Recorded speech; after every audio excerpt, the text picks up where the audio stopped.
You're listening to My Grito Podcast Network, celebrating the culture of Chicanos and Latinos one story and voice at a time. Listen to more My Grito Podcast Network shows over at mygrito.net. Connect on social, on Instagram and Facebook at My Grito, the My Grito Podcast Network. 3, 2, 1. Daniel. Hey! What's going on? What's going on? What's happening, dude? Just enjoying this lovely studio that you have. You're here. This is awesome. Yeah. You're here. I am here. Yeah. Thanks for coming out and doing this, by the way. Yeah, thank you for having me. Okay, no, I'm trying to think what character is that? This is from the movie Night Before Christmas. Okay. It's like Yep. I got it. Just like how we were talking about earlier. And this is actually one of the costumes that we were supposed to wear or the mask that I was supposed to wear when we were going to be when we were going to the Oogie Boogie at Disneyland. Because Disneyland always has, a special Halloween event. Oh, okay. And so they bring out all their, monsters. Over in October? In October, oh, okay. Yeah. It's like a special, Halloween event. So it's strictly all the villains and the monsters. Oh, that's cool. Which is really, really cool. So we actually all dressed up. My wife dressed up as the mayor. Okay. She dressed up as the mayor. And then I dressed up as actually Beryl, which is one of the other little kids. My daughter dressed up as Shock. And then my son, he dressed up as Zero. Okay. And they're all characters from Nightmare Before Christmas. Yeah, okay. Yeah. So that was the whole thing that we were going as. Was all everybody that goes to that event? Do they? Some people they do dress up. Some people don't. More it's the kids that don't really dress up. Yeah. But what's really cool is they have all these little trick or treat trails, and everybody walks around, and it's just a really cool environment. Super kid friendly, and you're not gonna get no fentanyl in your candies. So this was the mask that I was right here, I was gonna wear. Yeah, so right there on the screen, that's them. So I actually dressed up as the dude on the right, Beryl, and then we had this mask. Oh, and so I was like, well, fuck, we've already paid for it. There's no sense of me not using it. So. Ta-da! They didn't let you wear the mask inside, right? You were telling me? It got hot with that fucking mask on. Yeah, you can imagine Adam was wearing that for a good long time until I told him. Adam took my idea. That was my idea. I had said it. He literally said it, ladies and gentlemen. When I had first time I met you guys, I was like, you know what? I'm going to fucking wear a mask. I want to be different because me personally, I'm a fan of the show. I listen to you guys on my commute on the way in. It's super, super Thank you, dude. It's awesome, I really dig what you guys are doing. I'm nerding out of all the equipment. Nerd out. This is awesome, dude. So Thanks, man. I'm gonna nerd out all of your desk right now. Dang. Nerd out. Just don't get anything on me. Yeah. It's not that kind of podcast. Right. But dude, this is super, super cool.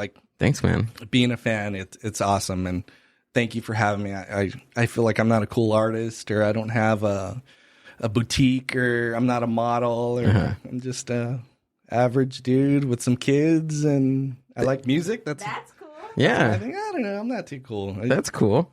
You're a nerd. You're telling me about traveling to Colorado just to see the Misfits? So we were just talking about this. I ended up meeting my wife. Well, she was my girlfriend at the time. I met my wife. She was my wife. But the first, I guess, date that we went on was we had met up at Ordonez. So if anybody's familiar with Montebello, Montebello, there's a restaurant called Ordonez. That used to be my local watering hole where I had an apartment that was super close by. I could walk there, and it was great, dude. It was really, really cool. So I hit her up, and this is I always tell everybody we met on Craigslist, but we actually met on Tinder. And so we I ended up hitting her up, and I was like, hey, let's go meet up. We'll have a couple drinks, and we'll hang out and just enjoy ourselves. So we ended up hanging out, and as the night progressed, we started drinking. And my go-to drink there was it's a spicy bulldog, which is like the big schooners, which had a bunch of like cucumber vodka and it's like some other like liquor, and then on the rim it had the tajin. Okay. And they put like a beer, so it's your choice of beer, that whatever you want on the top or inside of it. So as you're drinking it, you start to pick up the beer a little bit, and it just like refills everything. Oh, that's cool. It's really, really cool. Yeah. And at the time, it was, I think, like $12-15 for that, and like 3 of those, you have a good buzz going on. Okay. And so we ended up meeting up. And then we enjoyed. She said that I was super awkward. I wasn't starting. She was the one making the conversation, and I was like, no, like I thought I was being cool, you know, Mr. Suave, you know. And no, she said I fucked it all up. So we ended up calling it a night, and then I ended up hopping my flight, and then we took off to Colorado. We had saw the original Misfits, and so they were like. Them to see the original Misfits with Danzig, Doyle, Jerry Only, and then whatever drummer they have. Yeah. To see them. It's funny how you know the three main people, but the drummer, fuck the drummer. Yeah, because the drummer they tend to have like different fucking people like circle in through. So I think like Marky Ramone was a part of them for 1 minute, and then I was like Dr. Chud, which was another guy, and he was they're all jumping around. So it was just random. Drummers. So I think they ended up getting somebody from like Rise Against. Oh, okay. Drummer. So, anyways, so we went out there for me. It was my cousin and I. We went out there for a music festival, and that's where the Misfits were playing. So that show, we ended up seeing like Deftones, which they were really good live. But yeah, the main show was the Misfits, and it was awesome because the pit was just a huge pit. Like it was the entire like whole section was just a huge pit. And that night when we ended up going back to the hotel, my ribs and everything just hurt because it was just so like intense where the whole thing was just like a pit. It was awesome. Great experience. Like the whole like floor was a because it was a festival. So it was like giant, huge. Is it outside? Yeah, it was outside festival. Yeah. Well, of course. Yeah. So this was 2015. Yeah, 2015. Damn. It's a long time. So you were like wedged in between people? Yeah, it was just like moving? It's literally everybody's wedged and everybody's just moving. So like as the band's performing, everybody's just moving back and forth. And I just seen like a video the other day talking about, because you know how they've had a lot of those like the whole things where people are dying at the festivals and all that. And there's a girl, and she said that's one of your signs. If you're moving around involuntarily in a like crowded area, she's like, you need to get out. Dang. Honestly, that's what makes it fun. Like, I guess I'm a bigger dude, so for me, it's fun. Yeah, it's fun for him. But when I go into a mosh pit, like my shoes gone, I gotta make sure that my glasses are still on my face. You got to get the little rubber band thing. Those are lame. Oh, dude, that's super cool, man. I've been like levitated from the floor.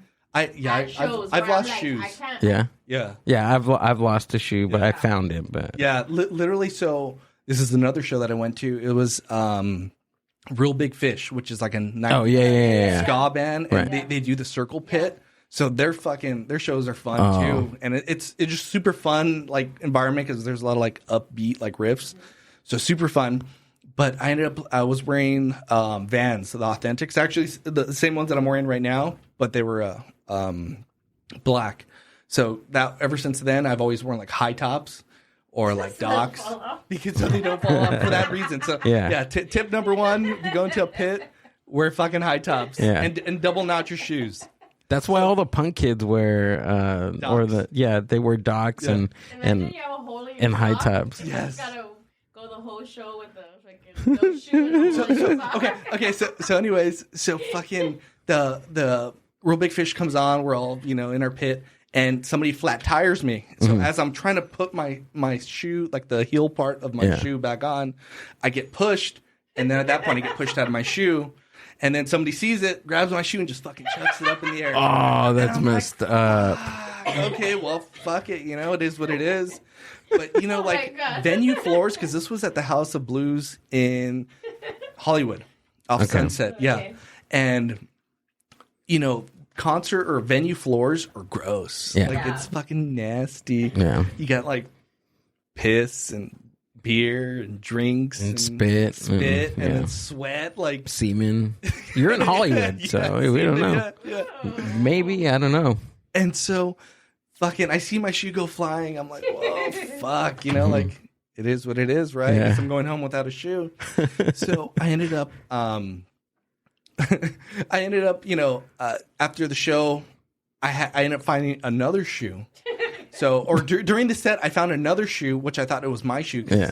it was the shoe that I picked up was a black Chucks. It was Converse, but low top. And I thought it was like the Vans, like the old school ones that I was wearing. So right away when I saw it, I picked it up and I was like, oh, fuck, this isn't my shoe. So I was like, well, I guess I'm going to, at least I could walk to the car with a shoe on instead of having to walk barefoot. So I ended up kind of like, after the show's done, everybody's kind of waiting around, hanging out. And I had the shoe in my hand and a guy had my shoe in his hand. And so we ended up swapping our shoes, got our shoe back, and we got our shoes back for the rest of the night. But yeah, that was super fun. That's like a super cool moment that you see in a movie. Yeah, dude. that was a super cool moment. Yeah, exactly. Like you just see in a movie. It's like slow motion. You guys lock eyes. We both looked at each other like, yeah, like, fuck yeah, like that was cool, And so I could say I've gotten my shoe back, and it didn't look the same because it was trampled on the lace, like the laces, like on the tip, the cap. Yeah, it was all like torn up, so it was pretty bad. But I was able to walk back to the car, and at that point, when I got home, I just threw away the shoes because one was pretty thrashed, the other one was okay, but fuck it. I liked it how like your shoe went up in the air and like you immediately said like I don't need a shoe. Like I'm gonna go home without a shoe. It's kind of like at Like that moment you just made it up in your mind. I'm gonna go home without a shoe. It's what I'm doing. Like in that moment, it's like, well, fuck it. What really can you do? Yeah, you can't like fight your way through to get your shoe back. It's kind of like, well, it is what it is. It happened, so let's move on. Yeah, it is what it is. Yeah, we're looking into possibly seeing the Misfits in Las Vegas. Oh yes, with Circle Jerks. Yes. Yeah. So yeah. I was looking. New Year's. I was actually looking at that show, and the only thing is like everything's gonna be super pricey in Vegas because it's New Year's weekend, so the rooms are gonna be super jacked. Yeah, they're like $1,000. Yeah. For, like the weekend. For one night? No, for like the weekend. Oh, okay. That's like the same thing like with EDC. Like they jack up all the rooms. Like yeah, in Vegas. Yeah, dude. So that's another thing. Like fuck. Like absolutely. It sucks. It's okay. Dude, so what? So, actually, you say that like that's not something that I would say. So what kind of car do you guys have? Oh, is that something that we said on the Mind Buzz? Do you guys have stalkers? On the that's affiliate. Yeah, we do, but that's less information that has been like said on the show, right, Amber? We have a big black utility van. Oh, okay. With free candy written on the outside. Yes. Free tamales, so we can get all the Mexicans. Yeah. No, the car that we have, we cannot sleep in. I can. You probably. You can. How about you sleep in the car and I'll go get a room? No, it defeats the purpose. No, it doesn't. Oh, that's awesome.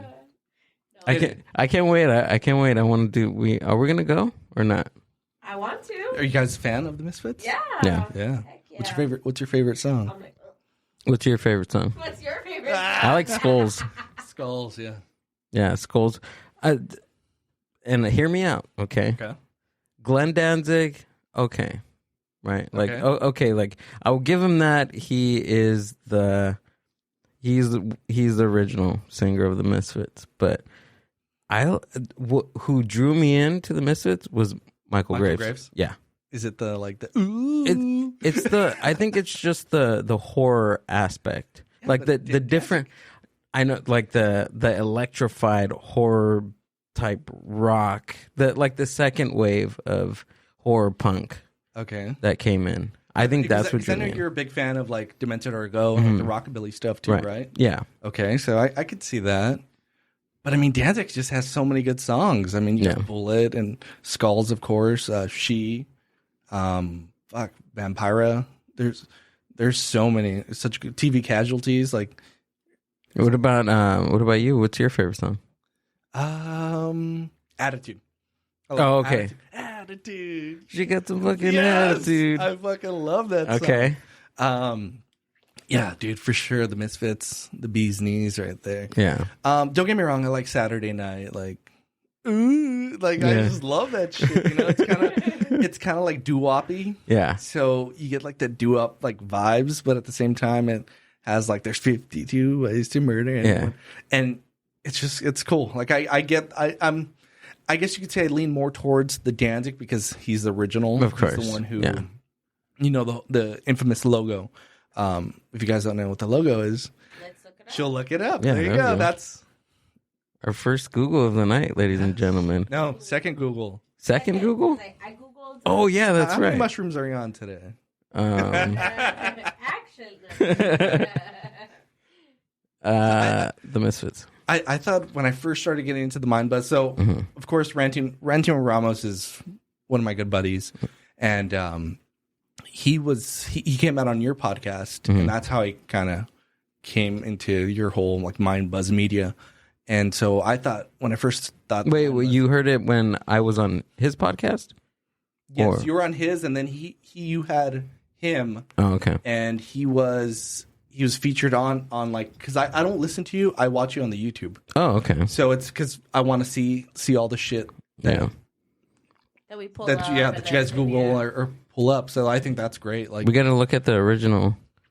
There we go. the original logo is like right there on the right. Yeah, that's the original logo.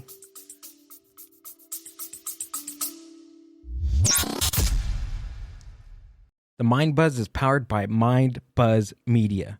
Mind Buzz Media is an on-site video and audio podcast production company. Have you ever thought about starting your own video and audio podcast? Or do you have an existing podcast that you want to take to the next level? Mind Buzz Media brings a professional podcast studio to you. Visit mindbuzz.org for more.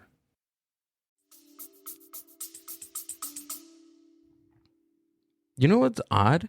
Like, I love it how people say, "Oh, like," or they have this image, right, of the Misfits, but not many know like what the ghost name. The Crimson Ghost. Yeah, Okay. that's what I'm saying. Like, Yeah. like Nobody when knows where. So that's the Crimson Right. Ghost. I didn't even know it was from a movie, It's right? from a movie. Yeah. So Danzig's like a big movie buff. You know, he's also a big comic book. Like so, his, you know, the Danzig skull, kind of like with the dude with the horns. Yeah. That's from I think a comic book that he. Oh, really? he took. Yeah. Oh, cool. I didn't know that. Can we look up that one?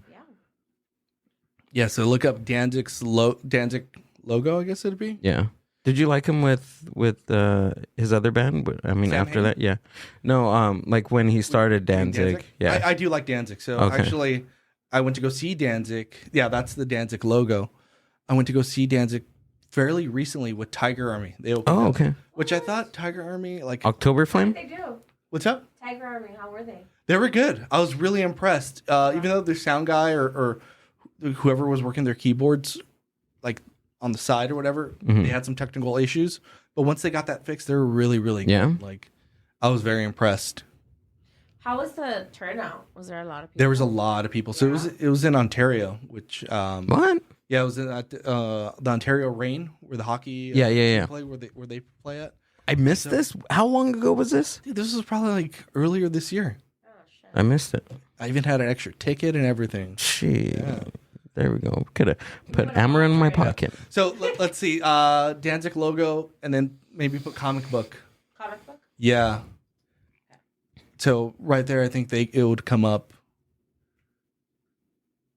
I love this. This is awesome. Is it this one? No. Let's see. Scroll down. Yeah, there it is, right there on the right or Oh, here it on the left. Yeah, you Oh. can see where he took the. Oh, yeah. I see the it right logo. there. Yeah. She's sitting right there on top of it. Oh, man. Okay. I did not know this. Yeah. The more you know. I learn a lot of things on this podcast. Oh, dude, I learned a lot of shit from your podcast too. What is that? Crystal Warrior? Crystal Warrior. That's cool. Dang. So you have you heard Zombeast? Zombeast. No. It's a band. No. Look up Zombeast. Are they horror punk? They're a horror punk, yeah. Okay, no. Pull it up. I want you to hear this. Because this, I think there's so much similarities between the singer's voice and Danzig's voice. And yeah, A Life of Hell. We could do that one. I mean, that kind of looks like Danzig with just longer hair. Check it out. Yeah.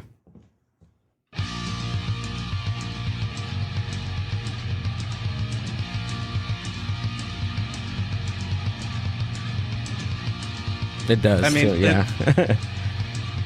Kind of has the same vibe, you know.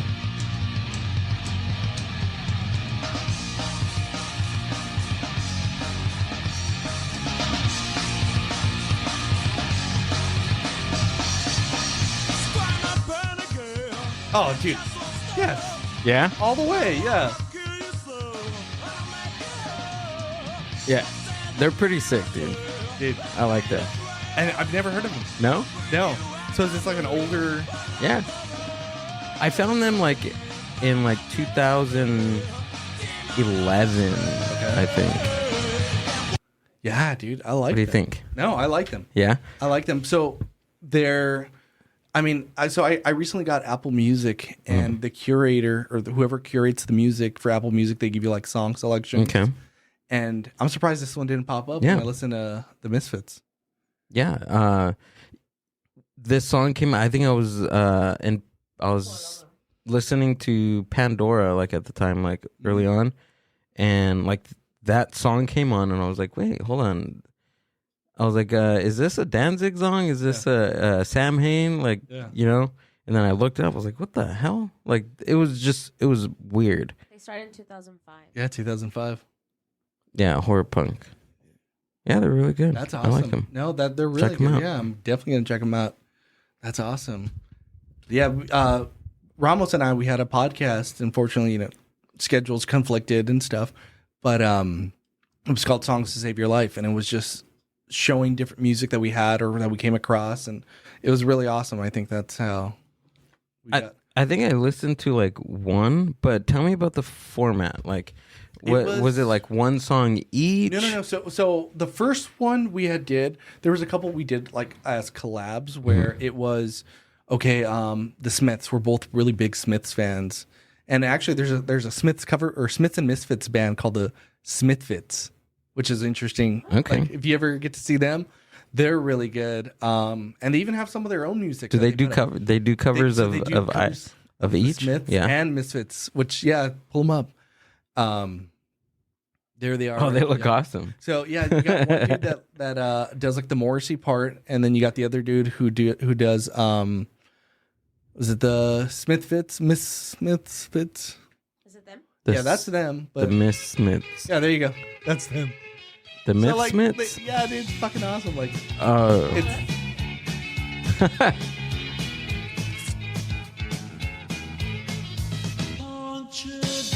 wow, yeah. that's pretty cool.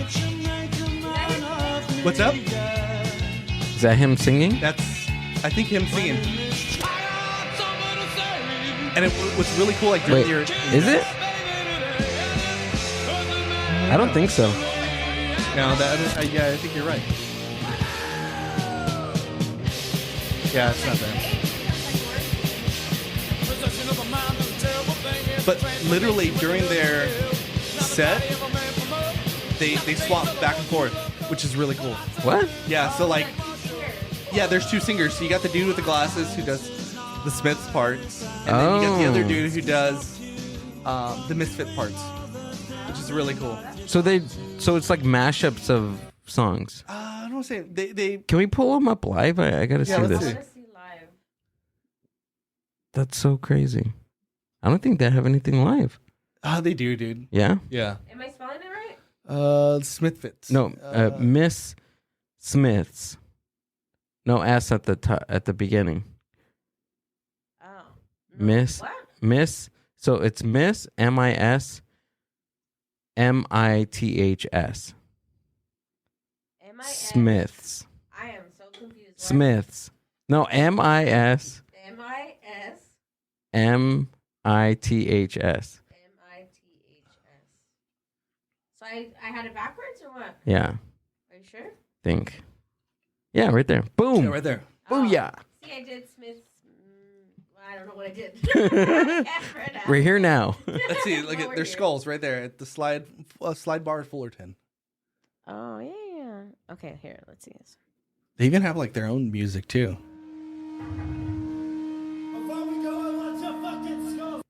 Oops.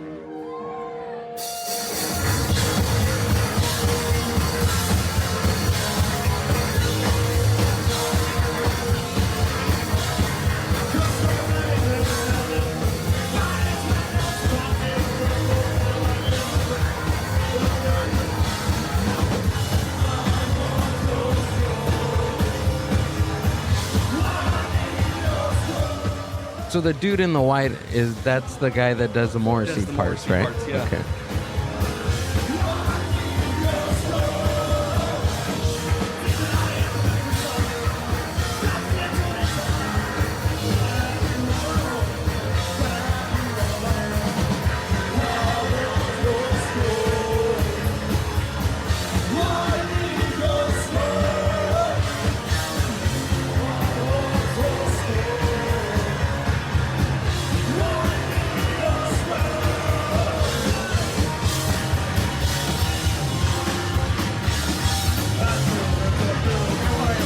Like the other guy sings. I think this is just skulls. That's just skulls. Go back to the other. Let's see. Miss He does. There's Panic. Oh yes, I like that song. Yeah.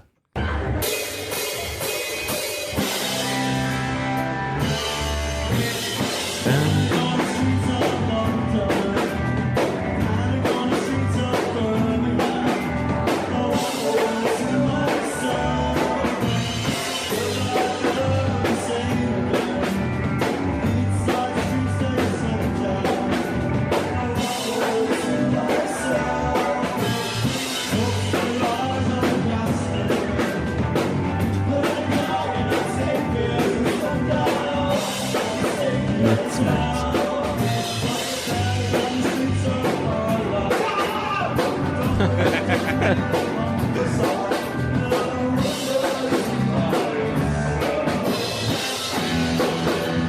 Yeah, these guys are sweet, dude. It's cool, man. So really it's cool. yeah. So they go back and forth, and you get Smiths, and then you get Morrissey or Smiths, and then you got Misfit songs. So that's really really cool. I like that song, Panic. Yeah. I heard that the first time I heard that song was on Black Mirror. Oh yeah, they do.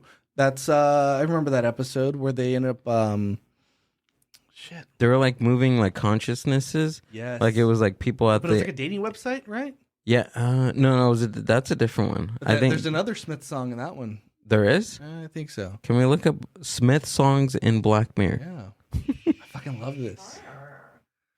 We're putting you to work tonight. Oh, no, it's okay. I missed it. But the one that I listened to was called that episode was called Junipero, Okay. and it was like these two women that were like dating each other like in like a operating system, and they were both trying to like live out like their Oh, there's this one, yeah. Hang the DJ. Yeah, it's Panic. That's the one you were talking about, right? Yeah. yeah. Everything happens for a reason. Oh, that's yeah. Wait, hold on. What the hell am I talking about? Yeah, I think they're like dating multiple like. Oh, okay. versions. I'm talking about. Hold on.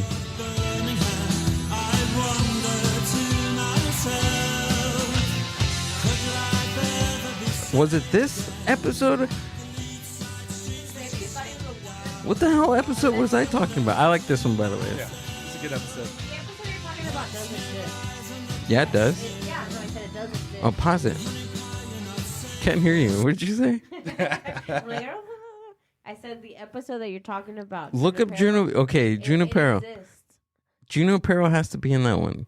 Hold on, let me see if I could have swore it was that one. Oh, that one's cool too. That's how I found that one's good. Anyone who knows will love. There we go. Here it is. Girlfriend in a Coma. Girlfriend in a Coma. Oh, okay.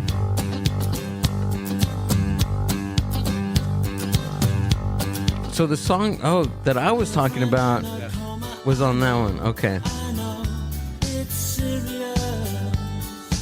Dang. Those were good mushrooms. Good mushroom.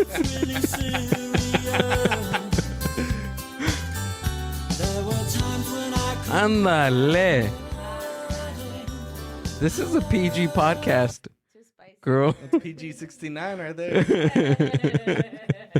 Oh, that's awesome. Hey, but you weren't wrong. There was a Right. song, but it wasn't the song. It wasn't that one. But how long did you do that podcast with Jose for? Shoot, we did it for, this was during COVID times. Too. Good couple episodes, right? We got a Yeah. good solid, I think like 10, 12, but it had so many ideas, but just conflicting, time schedules, and then just being super busy. Yeah. I mean, Doesn't that suck? Like, Dude. you have like such a great idea, and oh, like, dude. Yeah. yeah. So welcome back to the Mind Buzz with Gil and Punk Bug, and we're starting our new podcast. Where I get songs from movies totally wrong, Wrong. There it is. and he schools me. Oh, dude, now I'm terrible. I'm just as bad. I forget shit all the time. I literally thought that it was in the San Junipero episode. This whole But it was time. the Smiths. It was the Smiths. This whole time. Yeah, you weren't completely wrong. That other episode is kind of like, that's sketch. Like, that's, you ever think about that? Like, so many things in Black Mirror, like, if they were really true, like that, it scares me. Well, I feel like there's like a parallel, to kind of like Yeah. some truth and some like, near distant future. Like, Absolutely. They need to bring Scary. this show back. they do. Yeah. Did you see that one episode where you pick which route you want to go through? Oh, yeah, that was, Literally, it's like an adventure book. Like I used to read these Yeah, adventure yeah, books. yeah. And so it gives you like a time, like, okay, like what song do you want to listen to? And it gives you the two options, and then you pick your song, and then it goes down another path, that's amazing. When Netflix came out with that was mind blowing. that was like the second, they like marketed that as like the second season, Yes. didn't they? I think that they did an entire season on that episode, if I'm not mistaken. Yeah. Yeah, and you got to choose it from your control. Yeah, which is great. So you could watch it multiple times and go down multiple. Did you do that? I did, of course. Yeah. Yeah. You had to, Yeah. right? So I mean, it was fun because you could kind of go either way and see which way the story went, Yeah. which is cool in the acting part too, because you act out both scenes. And Yeah, I wonder how long it took him to even do that. I think if it's an entire season, I think it took him some time just for that Yeah. one episode. Yeah, because they have to like map out like all the different Yeah. scenes that may happen. You know what I mean? So it's Yeah, like all the options that you can go. how many alternate endings, or how many were they? Do you know? Like 3 or 4 or I think something like there's that? some ways you would die, and like the next ways there's just like different endings. Okay. But it all kind of circled back around. Yeah. And we've never really found out why it ended. I've tried COVID. to Google it, and it doesn't. Yeah. I don't know. Even No, it was before COVID, no? Or around that time. it was before COVID. It was like in 2008. Because the last 18 one and they did 19. they did with Miley Cyrus and all that. Oh, that one was not very fun. No, I didn't like it either. Can we Google that? Why did Black Mirror end? Did you already try to find this and Yeah, you I've couldn't already find tried to anything? find this, and we can't find anything. No? But I'll entertain you. Well, Yeah, please. Google rabbit hole. Yeah. Just kidding. This is what I we gotta love do. it. I love it. Oh, by the way, I haven't gotten Hero yet, so Oh, you got to download Hero yeah, that's on my to-do list. or DuckDuckGo. Yeah. Well, Google bought DuckDuckGo. That was so we a can. nod for Ramos. Ramos Yeah. knows what I'm talking about. DuckDuckGo. Yeah, for 3 years, fans wondered whether the show had been canceled, but the reason for Black Mirror's hiatus had to do with money and copyright, as it is often the case. Boo. Somebody had a copyright on Black Mirror. It was probably the NCAA. I shouldn't say that. That's bad. NCAA, the basketball? The NCAACP, is it called? Oh. You know where I was going with, right? What that means. Why did... Anyway, So- for a while there was... I don't know. Misfits was one of the bands that I had to knock out on my list. Okay. And then the Smiths. If the Smiths were to come back, if Morrissey would stop being Morrissey. Yeah, seriously. Which I think he had a concert recently and he like walked off stage. Did he really? Yeah, and Morrissey's notorious for that. He's known for just Yeah. walking off, right? He'll just kind of, all right, I'm done. Why? I don't know. Just him? Just Morrissey being Morrissey. Yeah. Maybe it's like he smelled meat cooking or something. Probably. Yeah. But I feel like his Hard Time fans would be like, yes, he fucking walked off the stage. I gotta see a show where he fucking threw a fit. I don't know. I guess, sure. But if I'm paying good money, I want to hear, Oh, yeah, but I'm saying, like, songs. you know, you get to say that you fucking pissed off Morrissey or something. Yeah. Does he, when he's by himself, does he play Smith songs or does he just play Morrissey songs? He does do some Smith songs. Of course, he does like "Meat Is Murder." Like that's a staple of his sets. But he does do some of the songs, some of the Smith songs, which I prefer more. I'm more of a Smiths fan than I am Morrissey. Fan. And I mean, I like the whole Johnny Marr aspect. You know, his like riffs and beats are more like poppy, kind of dancey. But then you got Morrissey's like darker side, which I mean, I feel that Morrissey kind of speaks to the kids that are alienated, like growing up in high school and stuff. Like you could really relate to those like times where you were like, I don't cry in your fucking room because this girl didn't want to go out on a date with you or, you know, whatever. But yeah, so Morrissey, I feel like his lyrics are real deep, but Johnny Marr has the poppiness of it. So there's actually a really cool bar in Boyle Heights. It's called East Side Love. Oh, yeah. And I've been there. Yeah. So they actually have Smiths and Morrissey night. It's called Morrisseoke. Morrisseoke. And so I actually... I've gone. Really? Yeah. I've No. been to that and Selena Oki. Yeah. Okay, so I see. This is why I love this whole setup shit, right? Okay, so jump on YouTube and look up Morrisseoke, and then type into "Die by Your Side." Is it you? We'll find out. Gil, remember I had told you that I had gone and they have this like bar. Yeah, the bar's like super low. Yeah, the bartenders are lower, Yeah. and then people get to like dance and walk their way on the bar. Yeah, dude, it's super super cool. Like the vibes. The song? Sorry. To Die by Your Side. Okay. I think that's what they titled it as. Somebody took a video of me. This was, I think I had just turned like 21. So this is a really young video of me. Did I spell Let's it wrong? see. What if you just type in Morrisseoke? Okay. Or the bar, maybe? Maybe. Let's see. Just put Morrisseoke and see what we get. You know why? Because you're not using Hero. That's what it That's is, what it dude. was. It has to be. No? Is that you? That's you right there. That's definitely me. You with the Edgar haircut SS. You got to put SS. before anybody had it. Oh, I spelled it wrong. Come on, dude. Come on, everybody knows I spelled things wrong. Okay. It wouldn't be the mind buzz without spelling shit wrong. From back in the days. This is the bar, no? That's the bar, yeah. So that's the bar. And when I used to go, let's see, scroll. It says 9 years ago. Keep scrolling down. Al Frank. So when I used to That's go, how people blew up. the one who used to run it, let's see, scroll back up Uh-huh. and up. There's like a playlist of videos right there. That one. This one? Yeah, see the one up top. Oh, Oh, sorry. Oh, this one right here? yeah. Let's see. This one. How do I click to see the actual playlist? Oh, right here. Scroll down. What was the song you were looking See for? that by your side. There it is, right there. Where? Number 10. My contact went. Oh, here we are. That's me. Dang. So they signed my name up, and they called me. So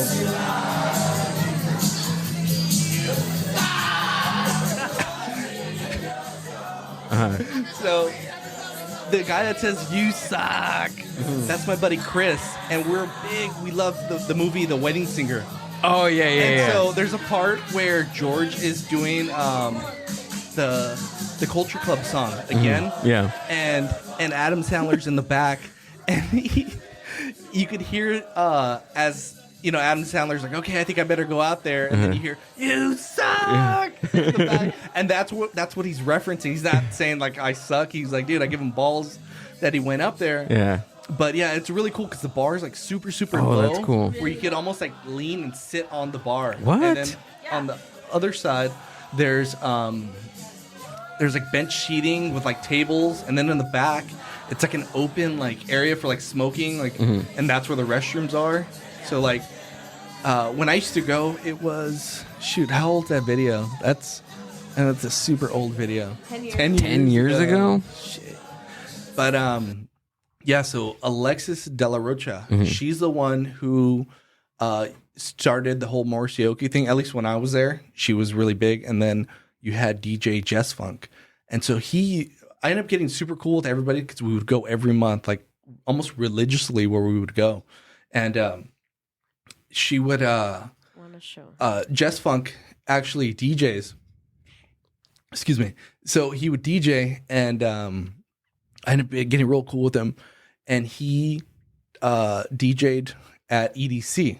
Oh wow. And so he ended up getting us, me and a buddy, Fernando, he ended up getting us the 3-day pass for EDC in Vegas because I've always wanted to go. But I was like, dude, at that point, I was broke college student. I had, no funds for that, let alone for a room in Vegas. So we ended up sleeping in my buddy's Miata, and we went out to go to EDC. That's awesome. That was fucking amazing, dude. But yeah, you could see like the Oh, bartenders. okay. All right. Now I see So what the you're talking bartenders about. Are, like serving like above. Up above, like that, yeah. So I went maybe like 5 years ago. Maybe the last time I went, and my friend signed up and got on there, and he danced all of this bar to the end. There's a stripper pole. Yes. And Did he get on the stripper pole? He did. He flipped a couple times. Dang. Yep. It's fun. It's pretty cool. Were you the one that said you saw? Yeah. No. Was that you, Amber? That was me. you're that friend. Oh, dude, it's a really good time, and that's it's cool. Super Oh, I small, didn't show it. I like it. but it gets super packed for Morrissey night. Like, Does it? yeah, at least when I used to go. I mean, now I haven't went in ages, but yeah, when I used to go, That's cool. Wait, I think I messed up Why? because I didn't have it on. Did I have it on this view? When I No, put it yeah, in you there? did. Yeah. Okay. Did I? Yeah. Sure. Yeah. Right. Okay. Play it again. I'm gonna play it again. I'm like, wait. Second guessing myself. I think you did. Yeah. You're good, but play it again. I did a little bit. so that was me about 100 pounds lighter. I used to swim 5 days out of the week, and I used to cycle another 7 days How out old of the are you week. here? 21. I just wanted to hear that again one more time. That's my buddy Chris, man. Super cool dude, man. That's a squid man. That's a squid man right there. That's But so dude, cool. everybody's so positive. Like, no matter like if you suck or if you don't. Yeah, like, of course. Everybody's super, super positive. And like I said, they signed my name up, and they were like, okay, Bolton, will you come up? You know, they were like, what the fuck? And I was like, oh shit. But I had that liquid courage. So I was like, fuck it. Like let's do Yeah. it. You know, it is what it is. Like, Oh, so you don't do karaoke? You don't karaoke, no. sing or anything like that? oh, no way, dude. Oh, I just do what? it just for fun. Like, Uh-huh. especially a couple beers in, like I'm there to have a good time. Like wherever I go, I try to have the best time. Especially now with kids, like Yeah. I try to enjoy myself everywhere I go. But When's the last time we've done karaoke? Years, dude. Yeah, really? Yeah. Okay. Well, I don't. I'm a big karaoke fan. I like Let's go karaoke. do it. We should. See, put a song on. Oh Let's hell hear it. no! Let's hear Are it. you Come on. serious? Why? Let's do like. Maybe towards the end of the Oh podcast. no, because we're gonna forget. We're gonna forget. That's what you're banking on. If you do it- bring ratings up, not put them down. Oh damn! That's a. I think the fans will. Let's see. Give a like if you want to hear Gil sing On the next. on the next. Okay, one. yeah. If we There get we how go. many likes? 100? I don't know. Yeah, 100 likes. If we get 100 likes, Gil Okay. will do an entire Skulls cover. Oh Jesus! I mean, what do you want to sing? Live What- on the mic yeah. was. I don't. What should I sing? Can I be here for that? What am I good? Yeah. What am I good at? You have like karaoke songs. Yeah. Come on, what are you talking I do. about? You got the perfect setup, dude. You got the perfect setup right here. Look We at do. it. We actually do I can work the karaoke in little this room. knobs. I could do work. Never invite. Yeah, we karaoke in We- this Yeah. room. We do karaoke in this room. Well, let's fucking do it. We went to a karaoke room not too long ago too. I like those things. Those things are fucking Karaoke- cool. Have yeah. you ever been to one? I have. Yes. They're so fun. Yes, but I think it's more fun when there's people that you don't know when you get up in front of everybody. Yeah. Like I think New Wave. There's a bar out yeah. of Bellflower. Bellflower. They do it, right? Yeah. It's Really? Yeah. So one section is like the whole like dancey like club thing, and then like the other section they have karaoke, and it's all 80s. That's another thing. Oh, It's an okay. 80s bar. 80s bar. Yeah. That's That's a Belfast. super- I think that was the one that we were talking about, like, Next to Flux. yeah, a few months ago. That's the gay bar. Yeah. I absolutely don't have no How would I clue. know about it? I think because we'd go to the norms afterwards. We go to the norms, and then everybody from the gay bar goes. Everybody just goes to norms afterwards. Yeah. and- Yeah. yeah, perfect. There it is. There you go. So we get 100 likes. Gil does karaoke. I'll do that. Okay, what song are you doing? How about you comment on what songs? Give them 3 options. You always Yeah, do 3 options. Creep. Okay, I do Ooh, "Creep" that's Radiohead, by yeah. Radiohead. Radiohead. "Light My Fire" By the Doors. And you By do the Doors. Elvis. and I do what song by Elvis do I do? I butcher the name, but I love the song. The one that everyone uses. I Can't for the Help wedding. Falling in Love? That one. Yeah. See, that was I do for my wedding song. Mhm. I walked down to a version of that. No, was it? No, I never went. Mhm. My wife walked down to an Elvis version song that a girl sings. She does the cover of it. I ended up walking down to shout out to Antonio Lopez Avila. Dude, that guy's the real one. He's a bee's knees, man. That guy, him and I, like we send each other memes and stuff all the time, like on Facebook or no, Instagram. And I was chit chatting with him, and I was like, "Hey man, what's a song that you recommend?" And it's a Bob Marley cover song. Is This Love? Oh, okay. Yeah. Pull it up. All right. Let's Yeah. Pulling up. It's fuck.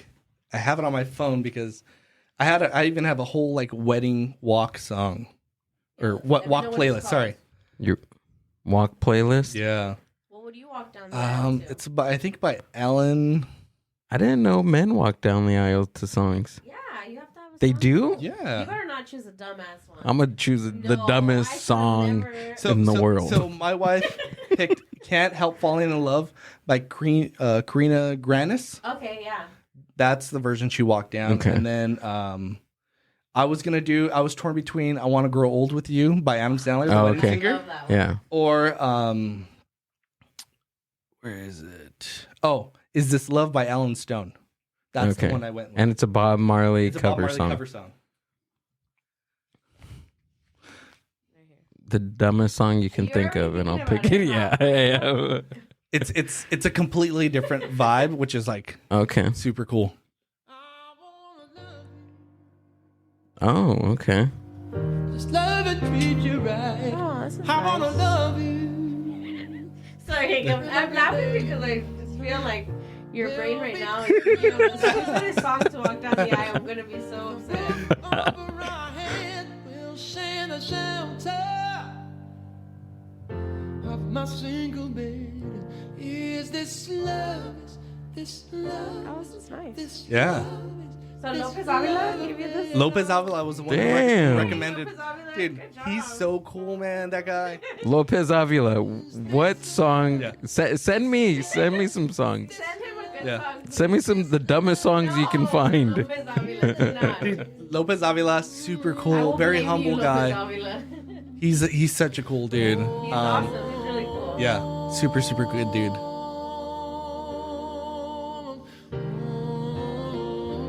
Dang.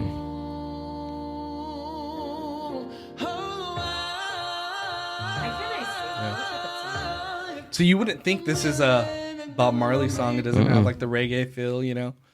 With the roof over our head, we'll share the shelter. Yeah, the chord progression is just totally different than what a reggae song would be. Yeah. Wow. So when I heard this song, I was like, man, I was torn between, like I said, "Grow Old with You" by Adam Sandler My favorite. or this cover of "Is This Love." I'm gonna play it just because I like it, and I have the keyboard. No, play it. I like it too. Dude, I love The Wedding Singer. That's one of my favorite fucking movies. It's a good movie. That's probably one of Adam Sandler's better movies. Good afternoon, everyone. We're flying at 26,000 feet, moving up to 30,000 feet, and we got clear skies all the way to Las Vegas. And right now, we're bringing you some in-flight entertainment. This would have One been of cool our first too, to class walk down the aisle. Yeah. inspired by one of our co-passengers. And Yeah, this would have been a good one. But I mean, this section do pretty much of the part whatever kinda- you want. Here But it you is. walk out first, right? yeah. Okay. And then And then she does. Can I walk out last? No, you can't. Just want to fuck up the wedding.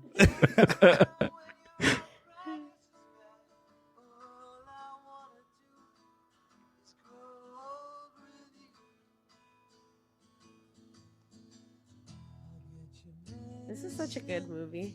yeah, it's a good movie. Got Billy Idol in it. Yeah. It's fucking funny, this movie. There's so many like one-liners that are really good. My favorite is that he gets paid in meatballs. Oh Yeah, yes, that's the yes. best. He gives them to him right in Yeah. his hand. With Yeah. the pot. Yeah. Give you my code when you are cold. Need you. All right, Linda, you're a bitch. Linda, bitch. Yes. This is a good movie, man.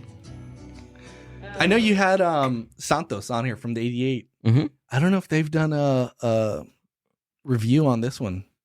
That podcast was super interesting with this whole being an Uber driver and chasing somebody who was drunk. Oh, Mhm. yeah. That was fucking.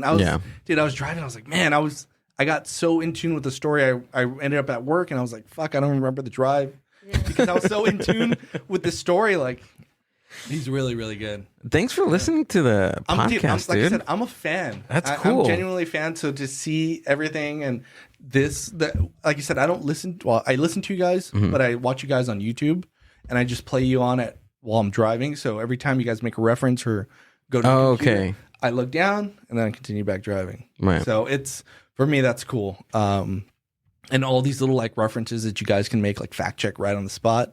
It's amazing, you know. Yeah, I think that was like when I first started this. Like, I had this whole vision of what I wanted what this got to be. you into a podcast? I don't know. Have I talked about this before? So me and my cousin and a friend of mine, we were coming down on a really good psychedelic experience for hours. Psilocybin? Yeah. No, it was actually an acid trip. It was an acid trip. So you always say psilocybin a lot. Have you noticed that? Yeah. You gotta try psilocybin. Psilocybin Yeah. mushrooms. So every time I was like, you know what? I'm gonna tell Gil we should make a drinking game. Every time he says psilocybin, Oh, there we go. we take a shot. Yeah, or LSD, or like a reference to psychedelics or something. Lysergic acid diethylamide. Every time And I then say you bring that. up the mushroom book. And so that's why Yeah. like I'd sent you the Jesus mushroom book. I don't remember the title. Oh, the sacred mushroom and the cross. Yes. Yeah, Yeah, I love that book. But you reference it to everybody. So Yeah, I love it. yeah, it's awesome. I think you should give people copies. Whoever comes down, on the I do. podcast, I want to you'll start give giving people people copies. a copy, Right? Yeah. I have a copy over here, and there's actually I still need to give Jesse JFR that Liquid Conspiracy book. That's right. Yeah, so we need to drop it off at the shop next time he's over there. But we were coming off like a really good psychedelic experience, and my cousin made like a reference to Joe Rogan, and I was like, "What are you talking about?" Like, I don't. He was like, "Yeah, he has a podcast." And I was like, "What?" This was in like years ago. It was like.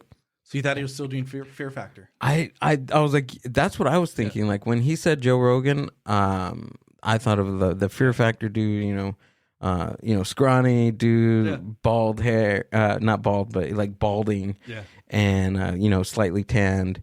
And we put it on YouTube, and this was like in like 2016, 17. He puts it on YouTube. And I look and I'm like, dude, what the fuck? Like the whole setup looked fucking cool to me. I was like, this is fucking badass, dude. Like just everything. And then even he looked cool. I was like, Joe Rogan, what the heck? Like he's all buff now. He's bald. And he was talking to Dennis McKenna, which is Terrence McKenna's brother, talking about the stoned ape theory. Yeah. And that came first, actually. My cousin was talking about the stoned ape theory. He was like, yeah, I heard it on the Joe Rogan Experience. Yeah. And we looked it up. I seen that clip, and immediately I was like, so what's the stoned ape theory? I have to fucking do this. Yeah, let's do it. Let's go down this rabbit hole. Yeah. So from what I remember, the stoned ape theory is that our ancestors, millions of years ago, before dinosaurs, may or may have been before dinosaurs, but our ancestors came down from the trees and was looking for food. Yeah, they found mushrooms. They ate the mushrooms, the psilocybin mushrooms, and take a shot. the psychedelic compound. Grew. I'm not going to read it yet. Grew like a third eye. Grew their frontal lobe. It made it larger while they're on their mushrooms. It made them more horny. Yeah. It made them zone in on. It just gave them more attributes to, I guess, to like not live longer, but to outgrow some of the other primates that were in the land. It made them faster. It made them better hunters. Yeah. And it also catapulted them to develop language, which language is huge in any society. Yeah. Imagination. Is there like a different? Maybe I can. Because I probably butchered it, but. I totally get the concept. What I mean? I get the concept of. So pretty much stoned ape theory. Expanded their minds to get to where we're at now. Exactly. Yeah. But like it physically it enlarge their frontal lobe, and then also even with like the concept of cooking food, that also enlarged the frontal lobe, which is the center. Which is the center of humans thinking. Yeah. What cultures use psychedelics? McKenna stated that due to the desertification of the African continent at that time, human forerunners were forced from the increasingly shrinking tropical canopy into search of new food resources. So yeah, it forced them to look for a different food. Maybe there's a there we go. Yeah. Stoned ape theory.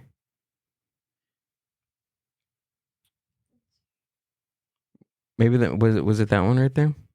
Which one? Up the top that just gave like a maybe. Yeah. I imagine Homo erectus, a now extinct extinct species of hominids that stood upright and became the first of our ancestors to move beyond a single continent. Around 2 million years ago, these hominids, some of whom eventually evolved into Homo sapiens, began to expand their range beyond Africa, moving into Asia and Europe. Along the way, they tracked animals, encountered dung, and discovered new plants. So yeah, they actually found the mushrooms in poop. Yeah. And dung. And Cool theory. even Bill Hicks has a bit about it, about that. You were looking at something. Go back, because I seen Yeah. Joe Rogan on there, and yeah. Yeah, it's right here. This is Bill Hicks. Yeah, I love this bit. Play it.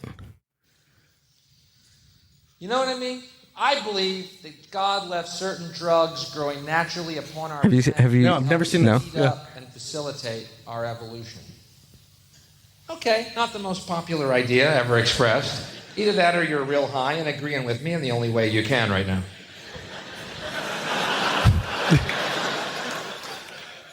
I forgot the code. Is it 2 blinks yes, 1 blink no? Do you think magic mushrooms growing atop cow shit was an accident? Where do you think the phrase, that's good shit, came from? There we go. Yeah. Why do you think Hindus think cows are holy? Holy shit. Holy shit. Why do I think McDonald's is the Antichrist? That's God's little accelerator pad for our evolution. Because think about this, man. For billions of years, sorry, fundamentalists, we were nothing but apes.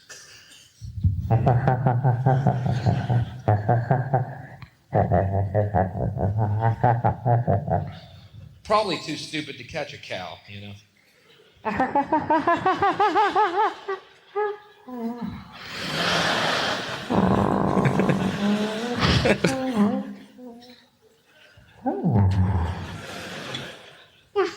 You found it. There you go, little buddy.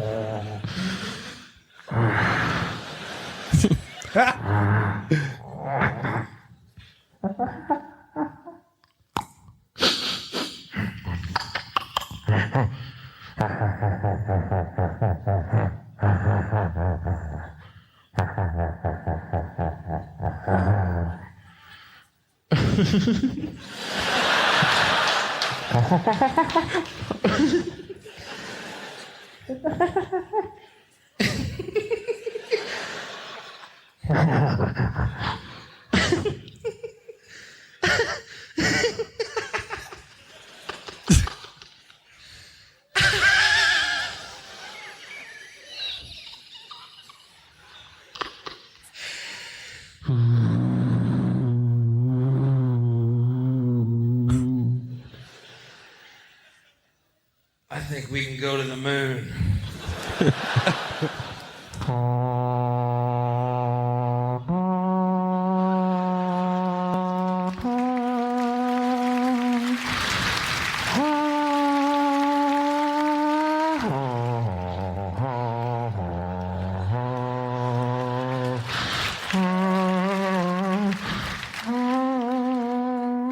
That is exactly how it fucking happened. You got Planet of the Apes. Well, who else? Dennis McKenna has a video on there too. Maybe he can briefly explain it better than I poorly did. The other one? No, on the same. It's the same. Which It's the other same one. Yeah, scroll up or down. Oh yeah, I meant the page. So this one. Yeah, there we go. So that's Dennis McKenna. That's Terrence It's not McKenna's so brother. simple to say that they ate psilocybin mushrooms and suddenly the brain mutated. I think it's more complex than that, but I think it was a factor. It was like a software to program this neurologically modern hardware to think, to have cognition, to have language. Because language is essentially synesthesia. Language is an association with inherently meaningless sound, except that it's associated with a complex of meaning. Wow. Language. Language. Yeah. Sapiens is also another book. I just maybe that book right there. Yeah, we need to find a way to where people can send me books so I can give them away. You can do a PO box. Can we work on that? Sure. No, like books like Sapien, like The Sacred Mushroom and the Cross. Get you my kids' Cat in the Hat books. Give them out. Yeah, I'll do that. Trip out on some Cat in the Hat. There we go. Box hey, in people box. do like trades, like book trades, and you can. Or you guys could do like in Pasadena, they like people's houses. They have like those little book. There we go. Oh, let's build one and it's a mushroom and Yeah. Oh, like trade off psychedelic books. Psychedelic books. Yeah, your psychedelic books, my regular books. Yeah. Sure. I got her a psychedelic book and she gave it away. No, I didn't. You didn't? I thought you let somebody borrow it. No. My sister wanted to borrow it. Okay. Well, that's fine. Actually, no, I'm okay with that because I tend to just sharing the knowledge. Yeah, I just tend to give people books. So feel free to look whatever you want. Steal this book right there in the bottom. Which one? Steal this book. Oh yeah, that one's Abby Hoffman. Yeah. That one's a good. He has a good story too. Dude, Abby for Hoffman? like, yeah. Not related to Andy Kaufman that you were dressed up as. Mm-mm. See, I'm a No. fan. Damn, dude. Right? At least somebody knew. We went out on that Halloween. We went to just go grab a beer. Yes. And we were like, we need to do something. Yeah. Which your costume was amazing. Oh, thanks. That was really cool. Thanks. That was super cool. You should have been the I guess the boyfriend dude with the glasses, with the Ray-Bans. You already got the Ray-Bans going on. We there's a Right. Doesn't he wear like sunglasses? Yeah, he does. Yeah, he's like the main grim one. Yeah, the one with the mohawk. Yeah, the one with the mohawk. Oh. Okay. We match every year since we've been together, and this year we Mm-mm. didn't. And We sort of matched. how did we match? I was like Gremlin, and you were. No, but we went to a bar, and What bar did you guys go to? right there, the Downey Brewery. Oh, okay. We just went to Yeah. go have a drink. My family always does this huge Halloween party, and this year everyone was sick, so it got canceled. So that's how we ended up there. But anyways, people kept looking at him because he looked really funny. Yeah. He looked pretty cool. You look good. Yeah, thank He you. looked good, and then some girl turns around and she's like, "Excuse me, who are you?" And he like answers her in character. And Yeah. he's like, "You don't know who I am?" And I was like, I answered her God. in full on 100% Tony Clifton. Yes. 100% Tony Clifton. That's I did. awesome. It was great. It happened a couple times too. I was getting buzzed, dude. Like I was like getting there, and I was just like, "Hey, fuck it.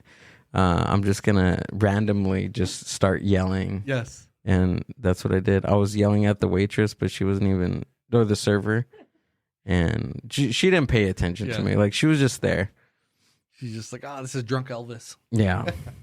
Oh, somebody said, they're like, "Excuse me, are you from The Wedding Singer?" Oh. Yeah. That's fucking awesome. Was it that girl that asked that, or was it the dude? It was the guy behind you. It was the guy, right? He was a good sport too, because I was yelling at him too. I was like, "Please be quiet." Yeah. Where is he? Yeah. Oh, but there's a costume right there too. Oh, that's him? That's him. Yeah, that's the Mohawk one. Mm. The outfit for guys was weird. It was like a full bodysuit. Yeah, I'm sure you wouldn't want to wear. Yeah, a full that's hot as balls, especially like in a bar setting. Yeah. No, and I initially had painted my face green, and it didn't work out. We were gonna be I was gonna be Elvis, like when the Elvis movie came out. Yeah. I was like, I think I found my Halloween costume this year. But it just, I don't know, like what towards when we were getting close to October, I was just like, I gotta beat Tony Clifton. I'm gonna do it this year. I didn't have anybody, so I had to do my own thing. Yeah. That's cool. Yeah, but Tony Clifton. I actually, this is you're gonna see him like more. Like I want to do more things. A podcast as him. Maybe a podcast, but I want to start doing like taking him to the street. Yeah. So podcast on the street. Not I don't. What would you like? How we were talking that night? No. I don't remember. No, I'm just kidding. No, just like more like videos or more videos, and then like hidden like hidden camera type stuff. Oh, hidden camera. Oh, okay. Yeah. No, but we'll see. I mean, I gotta get that. I gotta make sure that shirt fits me. So I got. You gotta come out bike riding with us. Yes. Yes. I So wish we could show what that shirt looked like. You better not. But yeah, 28 miles. No. let's see it. Let's see it. Now she's brought it up twice. No. I wanna see it. Kidding, You I'm piqued just my kidding, I would interest. never. Now you were gonna show Yeah. my clothes, what we do to my clothes for me to fit them, and now we're gonna kidding. sing on the podcast. This is the best. I'm joking. 28 miles. That's fucking 28 nuts, fucking dude. miles, yeah. You were telling me it doesn't seem like that much. That easy. seems like a lot. It's easy. Sergio, that sounds like a lot, dude. Dude, When Sergil's a beast, man. Dude. Okay, so all those dudes, like I met Sergil, Chinook from No Father, No Problem. So when I had my son, he was a premature baby. So he was in the NICU, which is where they have like the kids, like they can't come home because they still need like the attention like 24 Right. hours. So he was in the NICU, and when he came home, he was still on that schedule of staying up for like getting fed like at 3:00 in the morning. So, literally on my Instagram, I have, so my son's name is Daniel. He's Daniel Jr. And I have all like his pictures like in order and stuff on my, it'd be on story. The way I like to use Instagram is I like to post up stories. I really don't like to post on my feed. okay, So I like to add music, of course. Like, I mean, we've been talking about music. So Yeah. every time I'll take a picture or something, I like to add a song to it, a song that comes to mind. And so I was up late one night and I was feeding him because, like I said, he was a NICU baby, and he would wake up in the middle of the night ready to eat. So he only slept like 2 hours and then wake up. And so I was holding him in one hand and trying to get him to sleep. And I was just trying to keep myself awake. And I was going through my phone and on my Instagram, and I got a request from No Father, No Problem. And I was like, oh, you know what? Let me check this out. What is this all about? Podcast, right? I was like, I don't really listen to podcasts. Like, let's see what this is all about. So I started listening to them while I was feeding him, because my wife and I we take turns.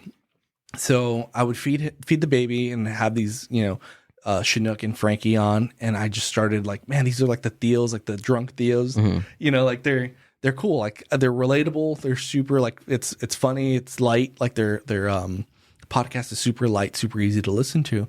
And so I was like, you know what, I gave him a follow back, and I started listening to him more and more. And from there, they had always they at the end of the podcast, they always say, oh, we're gonna meet up at the Pico Rivera Golf Course on Saturday. Whoever's listening, come out. So I was like, oh, that's cool. I was like, fuck, like I need to get back on my bike. I started cycling right after high school. So I ended up going to Garfield High School in East LA, and we're on a track system. And there it was A, B, and C track. And so I was on C track. So when I was technically done with school, normal school was still going on for everybody. And one of my buddies, Dean, he hit me up. He's like, hey man, you want to go out on this bike ride? And I was like, bike ride? He's like, yeah, it's called Midnight Riders. And I was like, Midnight Riders? What the fuck is this? Like, what is this all about? And he's like, dude, do you have a bike? And I was like, yeah, I'll borrow my dad's mountain bike. It was like a Schwinn or Magnum, some shit mountain bike from like Walmart or whatever. So we went out on this ride, and it was called Taco Tuesday. And so, they ended up it was a Taco Tuesday toy drive. And so we went out, and they ride, and they go in like halfway point, they go and get tacos, and they ride back. But everybody brings a toy. This was during Christmas time. So everybody brings a toy, and they donate it to like a local hospital or whatever. So we went out, and we ended up doing the ride. We got dropped because we weren't bike riding. I was on a heavy ass fucking mountain bike. And we got dropped, and so we started like trying to pull out our phones and Google how to get back. And sure enough, they end up going right past us again. We jump back on and we finish the ride. And so when I asked him, like the main guy, I was like, hey man, how many miles did we do? He's like, oh, we did 20 miles. And I was like, what? Whoa. 20 miles? Like, fuck yeah. Like that was cool. Like I never thought I could do 20 miles like on a bike. But that's what kind of got me into cycling. And then at that point, the fixed gear scene started to blow up. And I don't know if you see those kids like back in the days, like they'd have like their little snapbacks. I remember those. Riding fixies, you know? Yeah. So like the cycling things just started blowing up. And my buddy Dean and I started getting really into it. So we're riding fixed gear in LA. And so there's this page, I think it's still around. It's called Midnight Riders. Let's see if you can look it up. It's called Midnight Riders, and it's spelled RIDAZZ. And so Midnight Riders, it's like a page where everybody or all these different group rides will post up their rides that they're doing. Is it with the Z? Yeah. RID. Let's see. Riders. Go to all because they have a page. Is this on Instagram? No, they have their own like website. Oh, right. Midnight Riders, right? No. There's probably like a different chapter. You know what? The page probably closed down because not that many people. It's RIDAZZ. RID. Midnight Riders. Riders. Put some hood in that. Yeah. Riders. Let's see. So yeah, even Reddit has a what happened to them? So it was everybody would always post up these rides. So you got people like on the west side who were doing their rides. They have their own group page. Oh, okay. Let's see, go back real quick and scroll down. So it was just like groups of bike riders that would post up. Yeah, we'll post up like, oh, we're gonna do this ride here at Union Station. Oh, we're gonna do this ride, and so it's like, oh, this ride, this pace is gonna be kind of spicy. So spicy meaning like it's gonna be fast, and then like this is gonna be more like a chill ride. So you had all these different little groups that were popping up, and everybody had their little rides all throughout LA, which is really cool because it brought like the bike community all together because it was all over like I guess it was on MySpace and Facebook. Let's see, maybe go on YouTube and look up Crank Miss. So somebody said something about that on here. Oh, they did? Where did I read that? Yeah, so Crank Miss is like Christmas, but it was like everything all bike related, and they would do bike jousting on these tall bikes. Oh, that's cool. So what they would do is they'd weld these two bikes on top of each other, and they would it's CR Crank. The one day I thought I was doing something. Yeah. We're it's not spelled the psychobilly way. I know that's. I got scolded on Friday. There's a certain spelling of psychobilly. Yeah, psychobilly is always with a K, and it's always with the Z for an S. Jeez, I have PTSD. Don't even know. No, well, we asked her to search Klingons. So let's see that one, the Crank Miss 3. This one? Yeah. Okay. Oh, that looks interesting. So it was like literally like a rave on wheels. Oh. Beer bong? That's not a beer bong. With that. Sorry. I'm thirsty. Yeah. So it'd be these rides that would last all night. Like it was like a rave on wheels. And you'd show up, like we'd stop at like a park and like a band would set up and start performing. And then like another park, they'd have like a DJ. And you would just be riding from location to location. And literally the cops like couldn't stop us. It was super cool. Like all these bikes just took over the entire street. And yeah, it was awesome. Damn, dude, that's cool. So that's what got me into cycling, and the whole fixed gear thing just started to blow up. And at that point, I started doing. Oh, that's awesome. Yeah, that's the tall bike. So like people would dress up like it was cool, dude. I'm down. Tony Clifton knows how to ride a bike. Yeah. So. And dude, honestly, like these rides, super chill. Like, yeah. Super cool. Maybe I'm just looking at this totally different. Or maybe look up Crank Mob. Yeah, Crank Mob. Because when I think of like when you're telling me about like the 28 miles, Okay. I'm just thinking like straightforward fucking riding 28 miles, which is just nuts to me. I don't know. Let's see. Scroll down.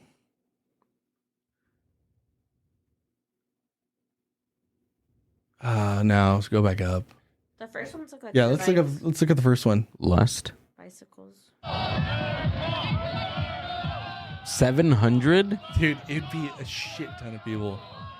Crank Mob bicycles in Los Angeles, 700 strong. Yeah.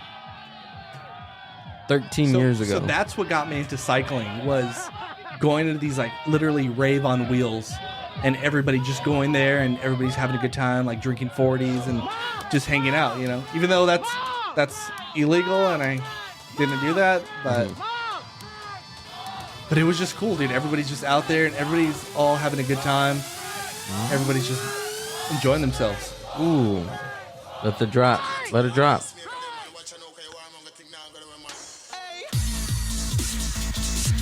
Dude, it was cool, dude.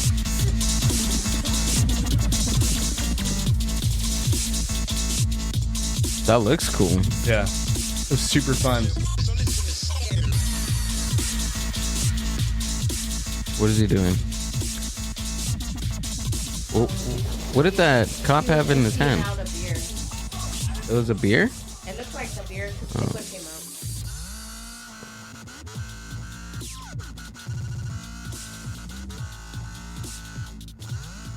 Before the fixie scene, did you ride BMX? Yeah, so like growing up, I was big into skating, and skating's always been fun, but just I think over time I progressed more to cycling, and fixed gear was kind of like the skating kind of punk rock attitude, you know, where I don't need a road bike or I don't need the spandex. I don't need that shit. I could ride in jeans and like a t-shirt.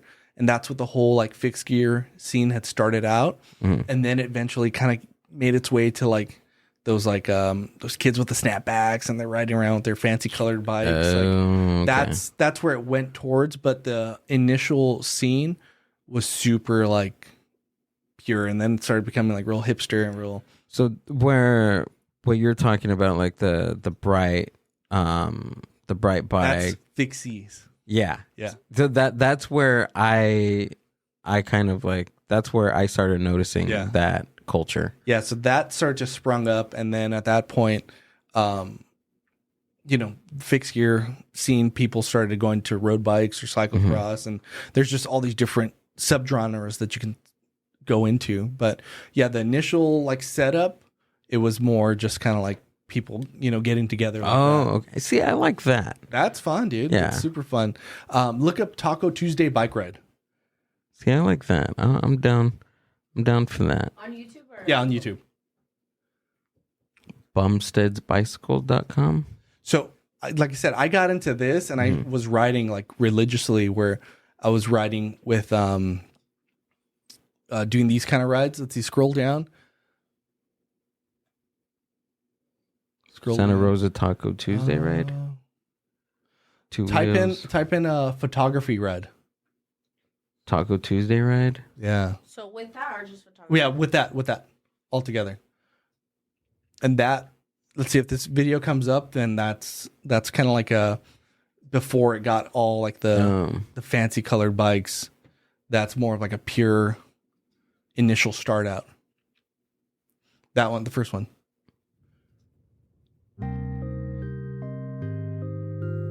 So that's more or less what it would be. Everybody meet up at like a local spot. Everybody kind of hang out, and then they would, like I said, ride out, go grab tacos at a spot. So that's usually like the initial meetup. Everybody meets up, kind of okay, we're gonna get going, and then from there, we'd ride out, go grab tacos or go grab food, and then 15 years ago. 15 years ago, yeah. But you could tell like those aren't the typical. No, totally different. Yeah. So I got into that, and then as time progressed, I had more money, and then I started to get into more like the road biking, because a fixed gear, you have the one gear and you're always pedaling. So like when you're riding a bike, you can stop pedaling and then you just coast it. Well, this, you would keep pedaling no matter what. So if you're going downhill, you're pedaling. So if you stop moving, then you lock up your back tire, and then that's what causes you to skid. So these brakes, or these bikes right here, they're called brakeless fixed gear. And so they don't have any brakes at all. So what they're stopping with is their legs. So you can really build up your leg muscles really fast. But if you look at there's no like handlebar brakes or nothing on majority of these bikes. So no brakes, no gears to to swap into. And so, like I said, it was really like the punk rock kind of side of things, where this is just like fuck you, I don't need like the fucking the fancy shorts. I don't need the jersey. I don't this is more like we're underground. We don't need kind of like rules to tell us what to do. We're gonna still do what we're gonna do. So it was a really cool time. And then like I said, as time progressed, started to get more money, started working more. And at that point I got into the whole, road biking. So what is road biking? Road biking is where you can coast, and then you have multiple gears, and then you actually have brakes. Okay. So that's the difference between fixed gears and road bikes. So at that point I got into road biking, and at that point there's just so many different options you could do into mountain biking, road biking, cyclocross, and then track cycling, which is with fixed gears. That's what the track cycle or fixed gears are meant for, on the track specific. So fucking road bikes, ended up got into road bikes, and then had my son, started listening to No Father No Problem. They invited people out to the rides, the meetups. Ended up meeting up with them, and then that's the first guy I met was Sergio. Well, the dude, super super cool dude, down to earth. And then I met Frankie and Chinook, and just started riding with those guys.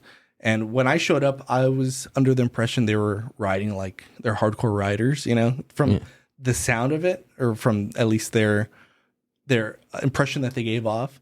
I thought they were like super into it. And so when I showed up, I was like, oh man, like I don't know if I'm going to be able to hang with these guys. Like I've been off the bike. Am I going to be able to keep up? And what I liked about these guys is they were there to ride, but they're also there to have a good time. And so for them having such a cool like vibe and stuff, it made it so much enjoyable. And they didn't take it serious, because a lot of cyclists, they're kind of like elitists, where they're like, oh, if you don't have this special kind of bike, you can't ride with us. And what I liked about those guys is they rode everything, mountain bikes, fucking road bikes, BMX bike, and it was all inclusive, and everybody was super cool about it. So I started riding with them, and then just started listening to their podcasts, and I started riding, going out with them every weekend. And then from there, I hit up Chinook, and I was like, hey man, like just jokingly, I was like, I want to come out on your podcast. So he's like, yeah, come out. So I ended up coming out on his podcast. And in the beginning I was like, oh fuck, like what did I get myself into? Like, podcasting, like I've never done it. I just started riding with these guys like maybe a couple months, and sure enough got into it, and I really enjoyed it. And then met Ramos, and Ramos and I started our little podcast, and it was fun, dude. We started a little music one, and it was really enjoyable. How long were you listening to Chinook's podcast before I started riding with him? No, before you like were featured on podcast. Probably 2 months. Oh yeah? Yeah.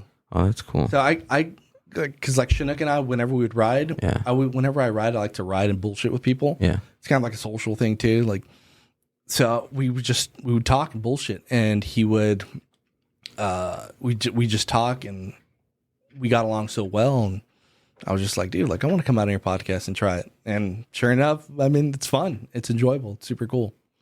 That's cool, dude. Yeah. When's the last time you did a ride? We normally ride on Sundays. So we ride on Sundays, and Did you ride today? no, dude, No? didn't actually.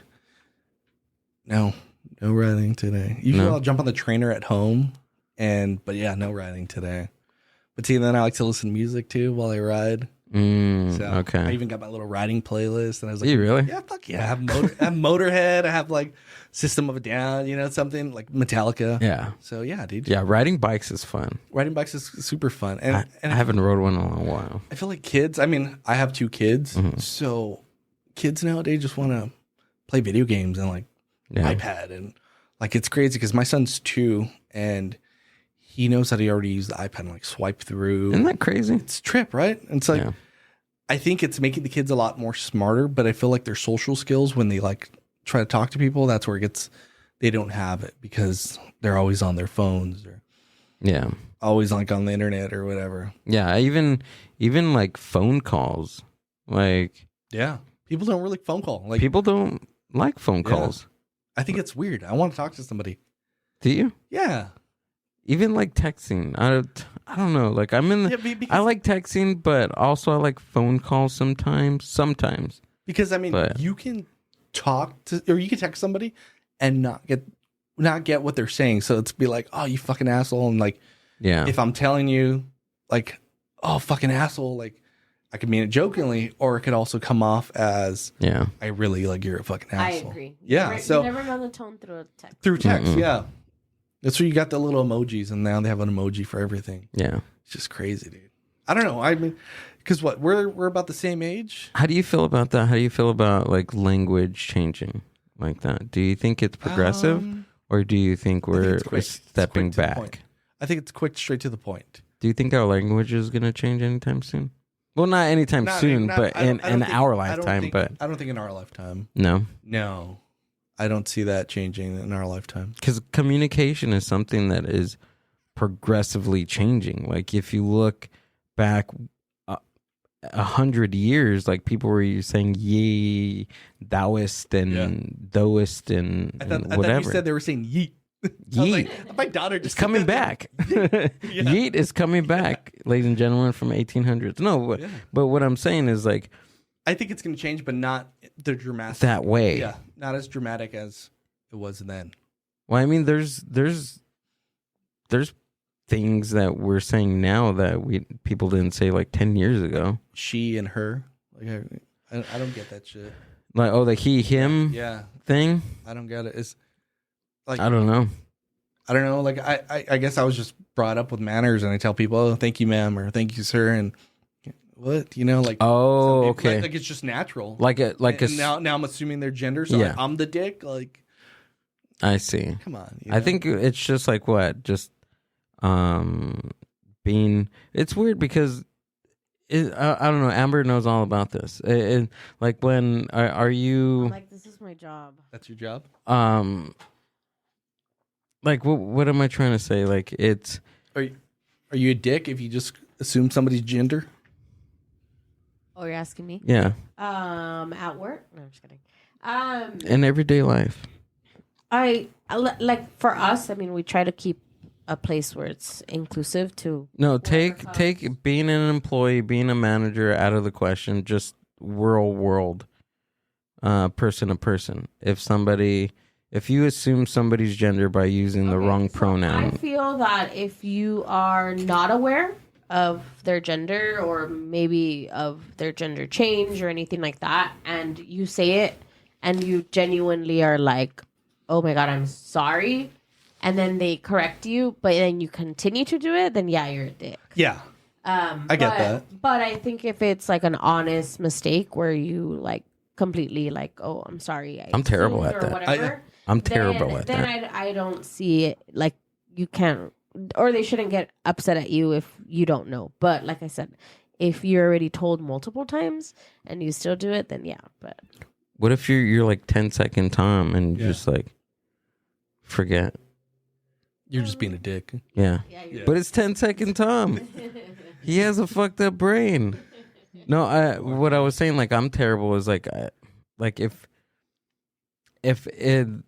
I'm writing I'm writing a bit about this about So you're gonna do stand up? being terribly, being like I'm working on I'm writing some stuff. Nice.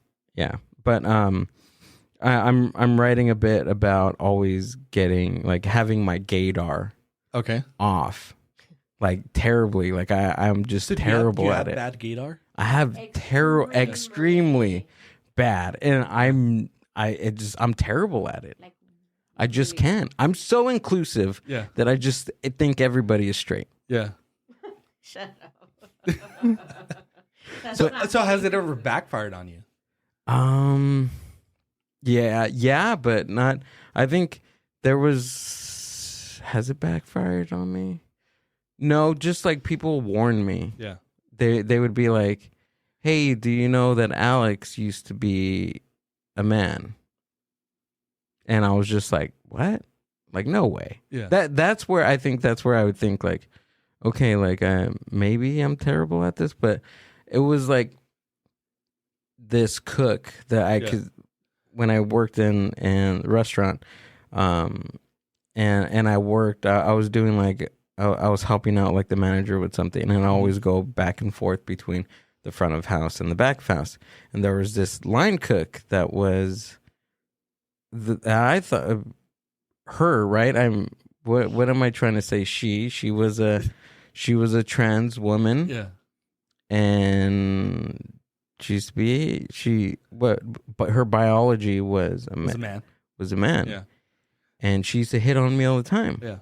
But did you know? I did not know. So you thought she was a girl? I thought she was a girl the whole time, and I used to flirt back. You flirt back? And I used to flirt back until one of the servers like brought me over to the side, which I thought was kind of like, I don't know, was she watching out for me or was she just jealous? Like I'm just thinking about that. Like, or maybe she wanted like a little threesome action. Jesus, you missed out. Hey.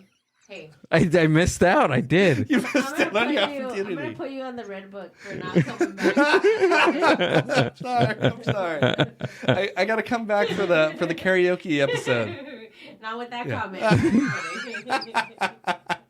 I don't know what it was. She pulled me off to the side and said, "Hey, like, I'm just gonna let you know she that." wanted to warn you. Yeah. Which I mean, whatever. I guess it wasn't her place, but Right. That's what I'm saying. Maybe she was jealous. Yeah, maybe she was jealous.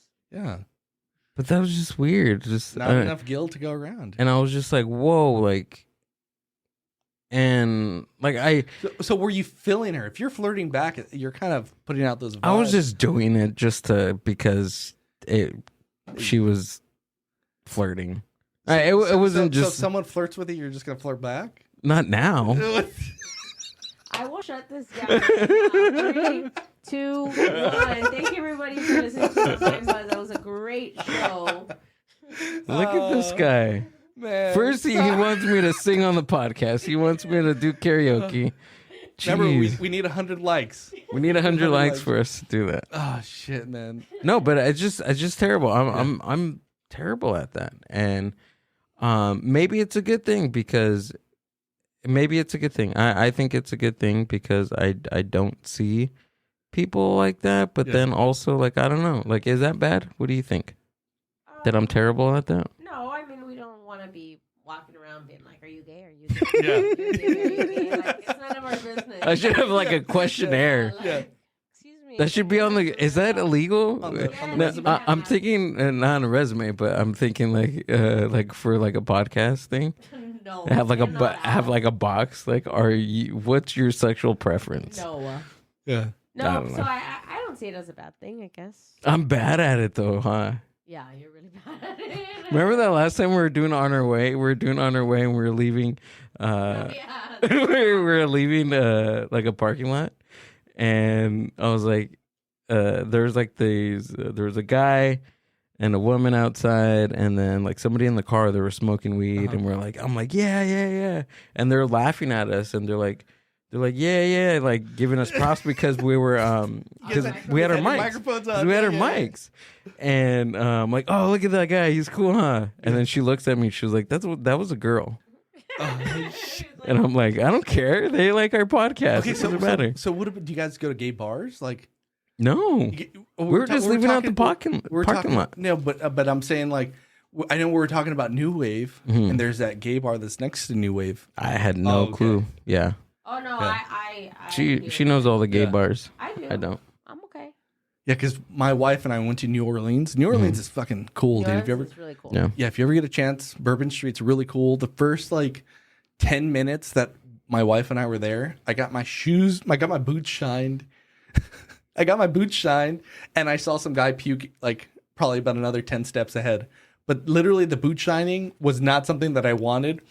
This guy came up to me. He's like, "Hey, I know where you got your boots at." You know, and me like being like so like just talking to everybody, right? I'm just like, "Oh yeah, where?" And then he fucking like squirts. It turns out it was Tresemme. The only reason why I know is because my wife knows, but it was Tresemme conditioner. He fucking starts wiping my boots, and I'm like, "Oh, fuck!" So his line was, he starts off the conversation. "Yeah, I know where you got your boots or your shoes at," and then, or yes, I know where your shoes are at, or some shit like that. But he's like, "Your shoes are here, there, then, now," and then like he starts cleaning my boot, and I'm like, "Oh fuck!" Now I got to give this guy something. And I was like, "All right, well." I had $2 in my pocket, so I never carry all my money in my wallet. It's always some in my like my front pocket, my left pocket, or the little like pocket on the pants. You know that like on the right side you have that little It's like for like a Zippo. Do you guys know what that pocket's for? I use it for joints and mushrooms. What is it for? The joint pocket. I don't know. For change, right? You know Coins. what? I think it's for back in the day. People used to carry those little watches, Oh. and you used to put But your jeans watch. have them now. Yeah, jeans have them. Yeah, that's what we're talking about. Yeah. No, I know, but I mean, people when they wore the watch thing, weren't they wearing like slacks and stuff? Oh, didn't they put it in like their jacket pocket maybe? Or no? I think that's what the little jean. That's why we have the good That's old what we have. internet. Good old Google. Why is there? But yeah, I never keep money. Like if I'm traveling, I never keep everything in my wallet just because I got robbed in France. Oh shit! Dude, yeah. So By gypsies? I guess she was a gypsy, but I kind of felt bad. I was like, she needed it more than I did. But literally, she came up to us, and it was my cousin and I. We're in. Finish the New Orleans guy first. Oh, so. And then the gypsy. So fucking New Orleans. He ended up shining my boots, and then I was like, oh well, fuck. I feel. Oh, you were right. I feel bad. Like I should just give him. I'm gonna give him like a couple bucks, whatever. Like this guy's homeless. I'm gonna give him a couple bucks. Yeah, see, it's for a watch. Yeah. For the watches. Oh, okay. And it just stayed like that as a design. And then it evolved into a pocket where you put all your roaches. Yeah. Your roaches and half smoked joints and mushrooms. Okay, so back in the day, I used to skate, and Circa came out with these shoes. So you remember, like in the late '90s, they had the really big like skate shoes. Oh yeah, those Cyruses. Yeah, the fucking D3s. Yeah. So Circa, Chad Muska came out with the shoes, and they have a stash pocket where it's in the tongue, and you could put like your little like weed or whatever in there. Yeah, look it up. It's Circa Muska stash pocket. Chad Muska is the shit. You play Tony Hawk, man. Yeah. Dude, that was a big thing too that got me into skating was. Yeah, see, there's the stash pocket right there. There we go. So good old dirt weed. They did like a thing on the shoe, and they were saying that people got arrested, and they take all their clothes and stuff. Yeah.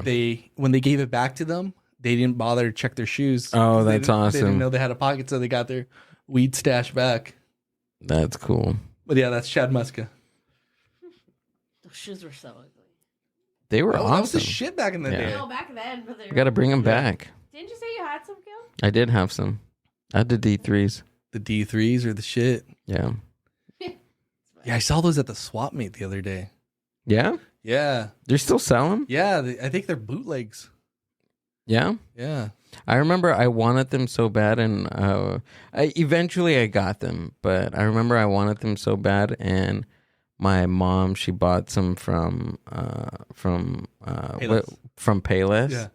And like I drew the logo on the tongue on both of them, and I think I wore them like a few times until somebody like fucking made fun of you. Yeah, they Gil with his fake knockoff. Yeah.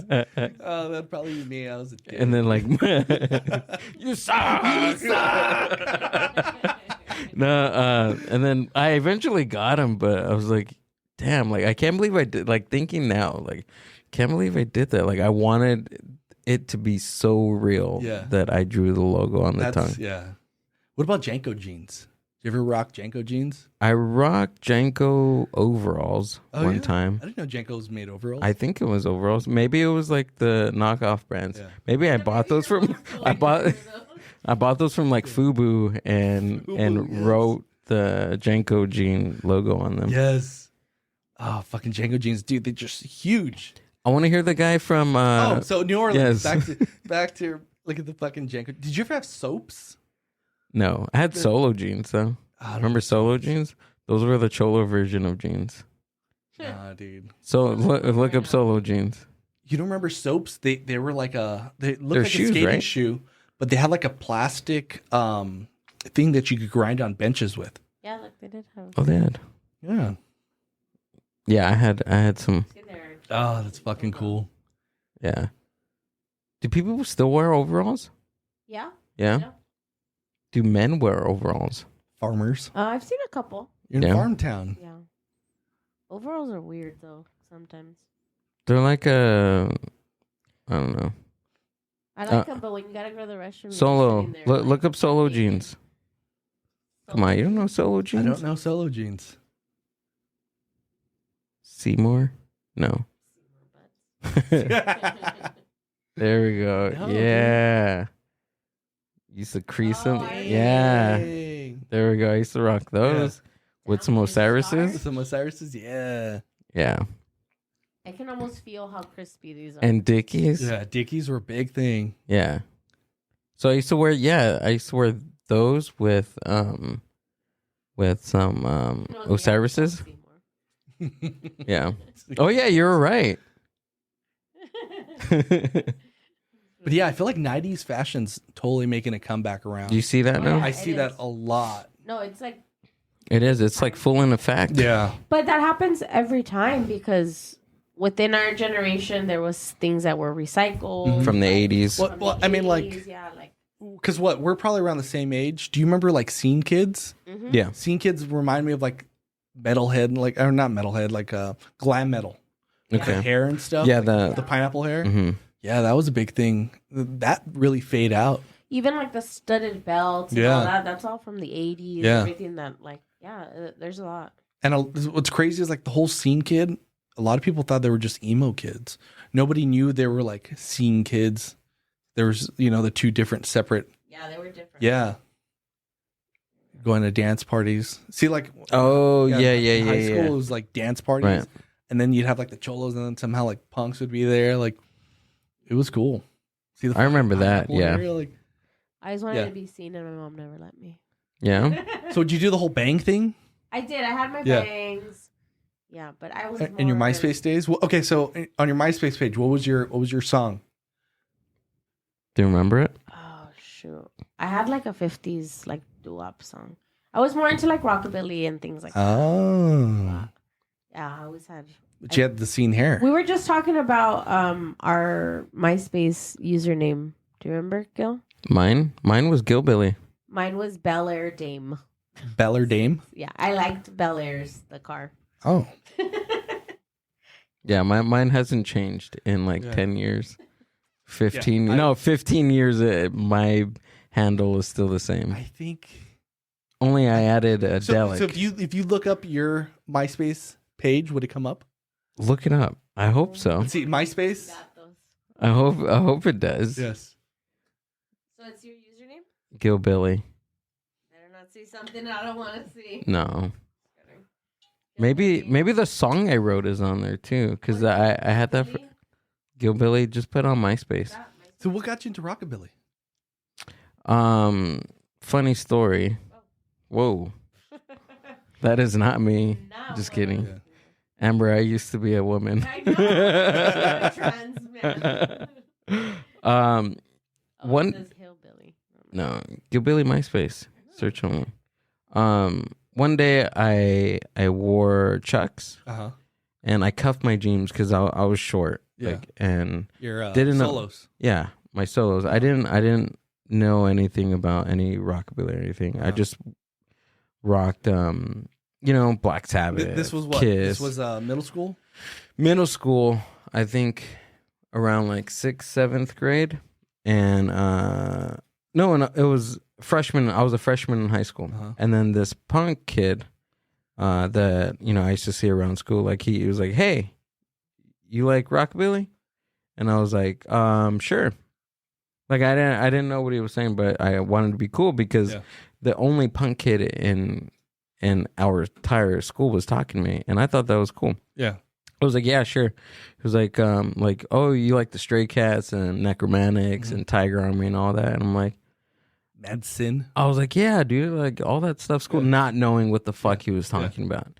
And he was like, hey, like I have some like CDs, like Tiger Army just came out with like a new CD. You want to take a look at them? I was like, sure. So he gave me a CD, and then the next day he gave me the Tiger Army CD. He made me a couple of like mixes, so he and burned stuff. You CDs? He burned me some CDs, and I started listening to them. I just fucking fell in love with it. So, do people still burn CDs? Is that a thing? Not anymore. I don't think not anymore. What about LimeWire? Did you ever use LimeWire? I did. I did. Yeah, me too. Did you find it? No. No? Can you even look on MySpace? No, I try to look for mine too, and it doesn't come What about up. MySpace.com? What about let's try mine. Let's go MySpace and then we'll type in Daniel, Daniel, and last name Bolton. Let's see what comes up. So Bolton's your last name? Bolton's my last name. Okay, yeah. because we're trying to figure out Vocho Bolton. So Vocho is what they say is in Spanish. That's me on the bike right there, bottom. Under images for Daniel Bolton. Oh yeah, the That's fourth me one? on fixed gear, yeah. Ah. See, but it says through Facebook, Instagram. Let's see. Can you look at You can't open that as a page? This? Yeah, that one. No, yeah. That's on Twitter. Oh. Public records. Whoa. Yeah, no. It's like Yeah, no. What about on MySpace.com? Can you do that? Does it still exist? Let's see. It has to. Look at social network company. Yeah. I thought MySpace was ahead of its time. Okay, where go you to- add your own song. Isn't It's Instagram? not- I don't think it's like. Oh, maybe connect with people. Gilbilly do it. Even music too. I heard it's like more of a music platform now. Oh. Oh. We gotta block that. I'm like, ugh. Let's get on here first before we see what happens. It's already trying to make you buy freaking. I know. tickets or what? Jeez. But yeah, dude, I thought MySpace was totally ahead of its time. Oh, right there. This one? It has to be. Ed 909. This is a restricted. What? Oh. That's lame. Why is it restricted? What? Dame? No. Bel Air Dame? No, it's not Dame. What does Dame mean? It was Dame.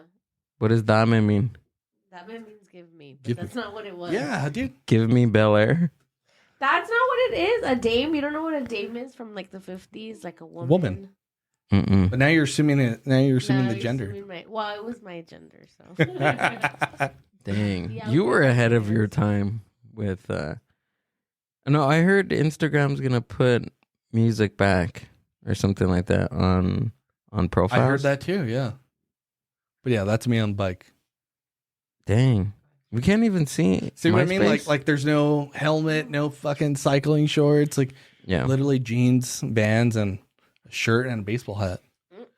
So my buddy actually, he went to art school in San Francisco. Mhm. He actually made silkscreen shirts, and that was one of the logos.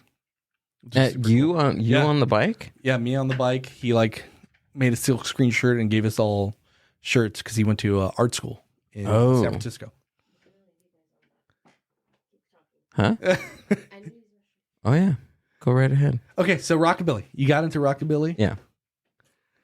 and then at that point you're like, yeah, man, I know fucking Stray Cats. I know. Yeah. I know Mad Chin. Yeah, he told me about it, and I started just diving into it. Yeah. I started listening to.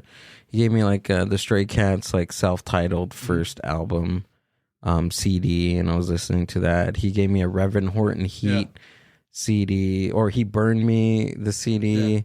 A mix of Tiger Army, a mix of Necromantics, and from there, like, I started like, dressing.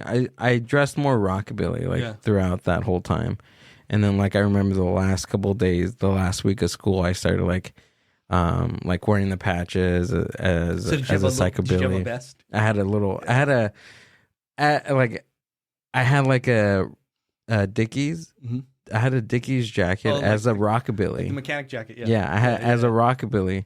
But then when I started getting more into psychobilly, I cut off the sleeves and I made it a vest, and I put a Madsen patch in the back. Yeah. Then I had a Necromantics patch like on the upper top of my chest, and so where'd you get all your stuff, like your patches? I got that from Uptown Whittier. Oh, fucking Uptown 2000? Yeah. Yeah. I went to Whittier High School. Oh, okay. So like when I was going through that like psychobilly transformation, I was going to Whittier High. Yeah. Yeah. And it was super cool. There wasn't that many people into psychobilly at my school. So did you go to a lot of like shows and stuff? Like, I did a lot of backyard shows. So my wife, she was really big into the whole psychobilly thing. Mm-hmm. I was more into like the punk thing. I really dug the whole like punk scene. I mean, but see, all those subcultures really intertwine like at parties. Like, if you're having like a show, like you got your punks, you got your cholos, you got your, your rockabilly dudes, you got your emo kids, you got, the random dudes there. Like, that's what I liked. It was just like a melting pot of all these different subcultures, Yeah, you had your skinheads. Yeah, dude, it's just crazy. Like, that's one thing about music that I like so much is you get like your clothing style, like skinheads, you got your Fred Perry with your fucking boots, your Docs, and your acid wash jeans.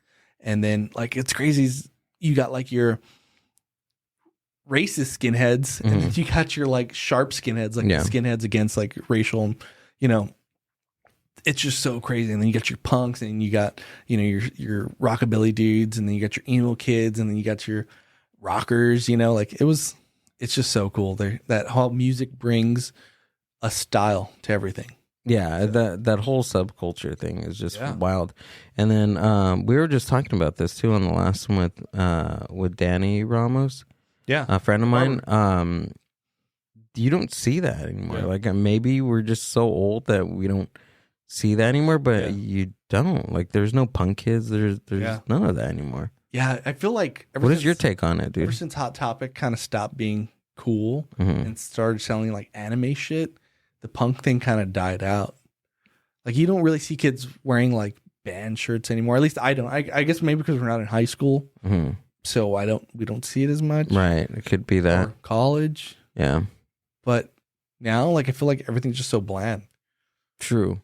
Like even when I'm out, like at the mall or like a social gathering, I don't see people wearing psychobilly shirts or punk rock shirts. Well, I feel like in our time when we were growing up, there was like a psychobilly like revival, and I felt like that got really big, and they had a lot of shows at Spike's. Did you ever go to Spike's? Spike's was cool. Spike's was really cool. That was a bar out in Rosemead.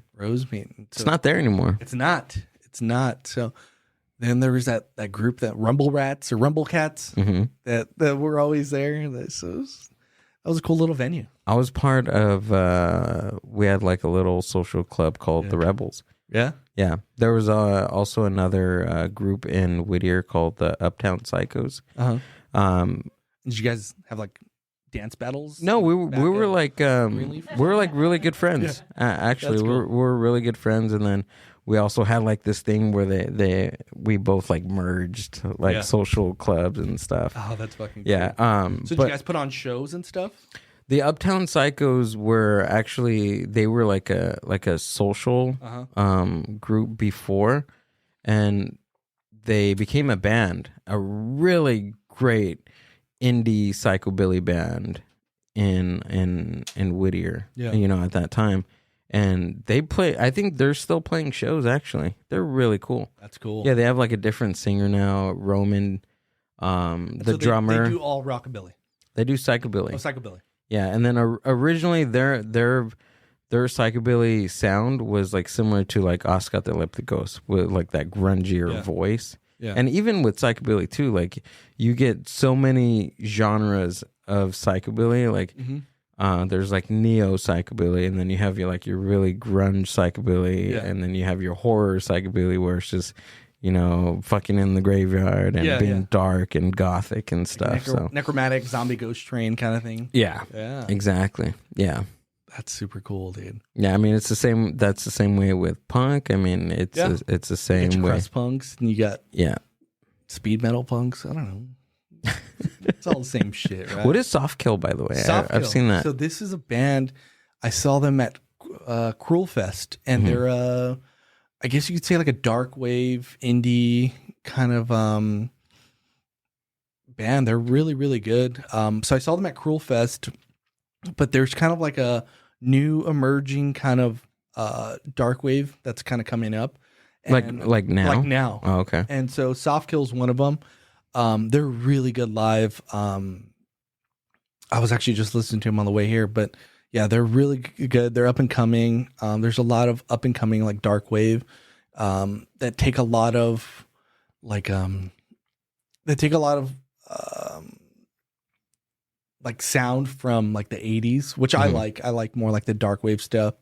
But yeah, there's like a whole little reemergence of dark wave coming up. Dude, looking at or post punk, that's what they're post punk / like dark wave. So look, check them out. They're really good. I want to say they started out in San Diego, and now they're like in maybe Oregon. Don't quote me on that. Like they play in Oregon, or no, they're from Oregon. Oh, okay. I think they started out in San Diego, and then they ended up going to living in Oregon.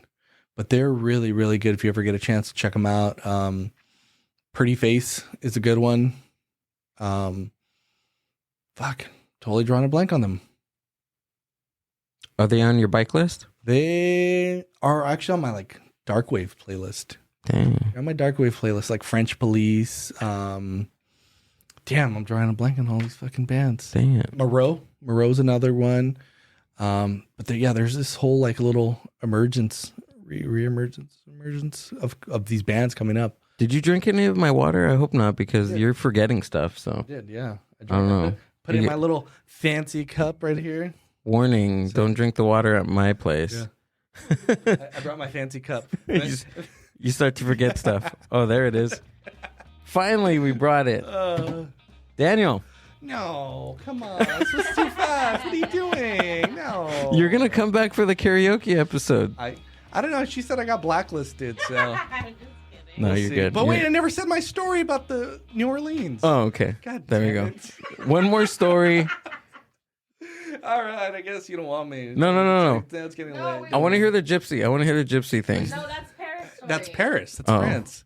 Okay. Yeah, so one's in New Orleans, where the dude shined my boots with a fucking hair conditioner, and I felt bad, so I gave him $2 that I had in my wallet or my pocket, and he's like, "Oh man, really $2? That's it?" I'm like, I didn't even want my shoes fucking shine. Like, I don't know what the fuck you're talking about, dick. Like, fuck you. Like, I was so pissed, dude. And then like, so I for work I wear Red Wings. Okay. And so like those are cool shoes. So as my like kind of like traveling boots, I wear Red Wings. It's just my foot's comfortable. I love them. And he fucking put the conditioner on my boots, and I was like, "You just fucked up my boots." Like, and I'm trying to be nice and give you $2. Like, fuck you, man. But anyways, New Orleans, they have a really cool gay scene. Like, we actually I did not see that coming at all. Well, see, the whole reason why I brought up the whole New Orleans story was because we were talking about the transgender. Yeah. So my wife and I had ended up at a bar where it was drag. It was like a drag night, and they were coming out and doing like performances. Dude, it was really, really cool. And so I always messed with my wife, and I was like, "Hey, babe, I could look, right?" And she's like, "Oh yeah, go for it," because they're all dudes dressed in drag. Oh wow! And so like everybody's always tipping them. Like it's actually a fun environment. Like if you're just open minded, check out a drag night. And so that was really cool. That's how I was tying into the whole transgender story. But yeah, I ended up getting robbed. This is another story. When I went to France, we're walking to the Eiffel Tower. We had just stopped at a little coffee shop. And this lady comes up and was like, "Oh, can you?" She was talking to us like French/English, yeah. And she's like, "Oh, can you sign our book and donate some money?" So at that point, this is how I learned. I was like, "Okay," I started to pull out my wallet, and it was euros, or I think it's euros because in London they do pounds. Is it pounds? Right. Yeah. So. I wasn't too sure on the conversion, so I pulled out the money, and at that point, when I had the money and I was like counting it, because I didn't understand the colors or any of that, she just grabbed the fucking my money and then bolted. What? And I was like, do I fucking chase her down? And I would have fucking chased her. And fucking, well, it was only like $100-$200, and I was like, you know what, like, really, she probably needed it more than I did. Like, you know what? But did she? I don't know. I don't think so. I don't know. She's probably like living in a mansion. She's probably driving an equivalent of a Tesla. Dude, the conversion rate, I think I had lost money converting my dollar to euros because the euros I think are worth more. The euros higher. Yeah. But Paris is known for being like pickpocketing and people getting robbed daily by gypsies. No. So I guarantee you, you weren't her only person. I would have threw my fucking shoe at her. Well, I was wearing my fucking Red Wings. I would have threw my wet wings at her. To lace them and fucking throw them. Yeah. That would, yeah. So anyways. My sister got her backpack opened. Yeah. And then she realized, and then the lady was So gone. we had flown from London to Paris, and we had partied the night before, like really bad, where we slept in a hostel. And so in Paris? No, in London. Oh, London. So the first night we flew into London and we slept in a hostel, and it was like a big ass. Well, I say a room like this, and had bunk beds of 3. Oh, so the people, there was different people. So on one side you had like the Asian Republic, where it was just all Asian people, all up in the bunks. Dang. And then on one side you had a couple German people, and then. It was this girl across the way. Her name was Annika. And so, we actually went out drinking with her, but it was myself up top and then this Irish dude in the middle. And then it was my cousin on the bottom. So after we had finished, after we came in,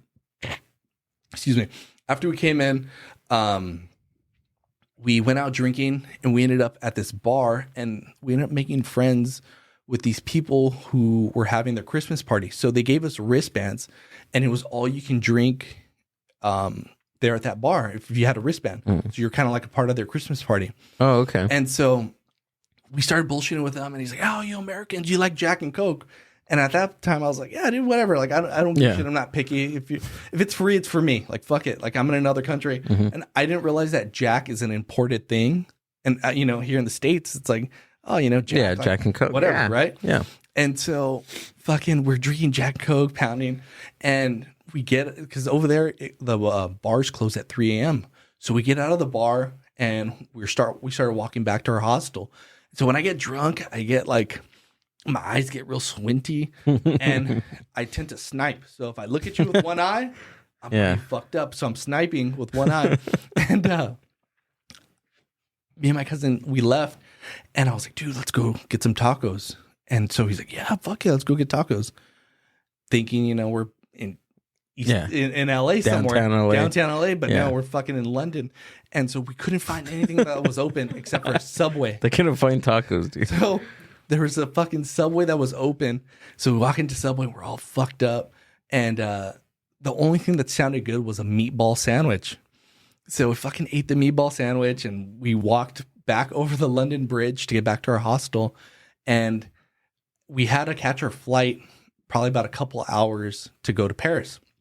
So we go back to the hostel, and I had to climb my ass up to the top of the bunk. So as I'm climbing, the bunks swing back and forth, and I'm at that point, it's making me like, oh fuck, I'm getting the spins. So I was like, well, there's no point of me changing right now. I'm just gonna fucking go to sleep with my clothes on and my boots. And as soon as we're ready to go, I'm just gonna get up and let's just go. We'll jump on our flight to Paris. So I ended up knocking out. When I drink, I snore loud.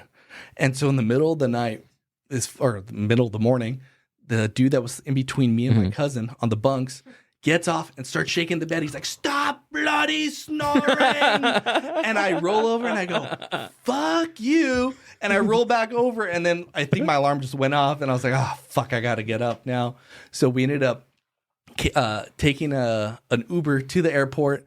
And as we're about to take off, one of the passengers starts having a seizure. Oh my gosh. And I'm just like, dude, are you fucking kidding me? Like, yeah, I'm way too fucking hungover. Like, I got the spin still. Like, dude, I don't need this. Let's just fucking go to Paris and just be done with it. So we ended up getting to Paris. As we get off the airport and we're looking for an Uber, this guy pulls up. He's like, hey, you guys need Uber? And we're like, yeah, like we need a ride to our next hostel. And he's like, okay, I'll give you a ride. And we're like, no, dude, like, we'll look you up on the app. Like, he's like, no app. Like, you cash. And I was like, nah, dude, like, fuck that. Like, I don't know what, like, I'm hungover, but I'm not fucking stupid. So I was like, nah. So he's like, fuck you then. And he fucking drove off. And I'm like, all right, whatever, dude. So we fucking ended up getting our Uber, and the Uber guy was like super cool, like, put our bags in the back, and we pretty much passed out till we got to the hostel. And then at the hostel, we ended up sleeping. We got up and then we walked to the Eiffel Tower because our hostel was kind of like in the middle of everything. Yeah. And right there, as we left the coffee shop, we ended up I got robbed, and the chick, like I said, the chick took off. And I was just like, at that point, I was like, dude, you know what? She needs it more than I do. Like, fuck it. Like, I still got money back in the room. So we ended up going to the Eiffel Tower and checking it out, and I took a shit on the top, and it was pretty epic. I could say I shitted on the Eiffel Tower. it was awesome. They fucking have restrooms up there. Yeah, I wouldn't have let her run. You think you could have chased her? Maybe. I don't know. You don't even want to go bike riding with me. You would have not caught her. Dude, it was. I probably would have yelled at her. I'm like, you fucking bitch. Yeah, you'd just.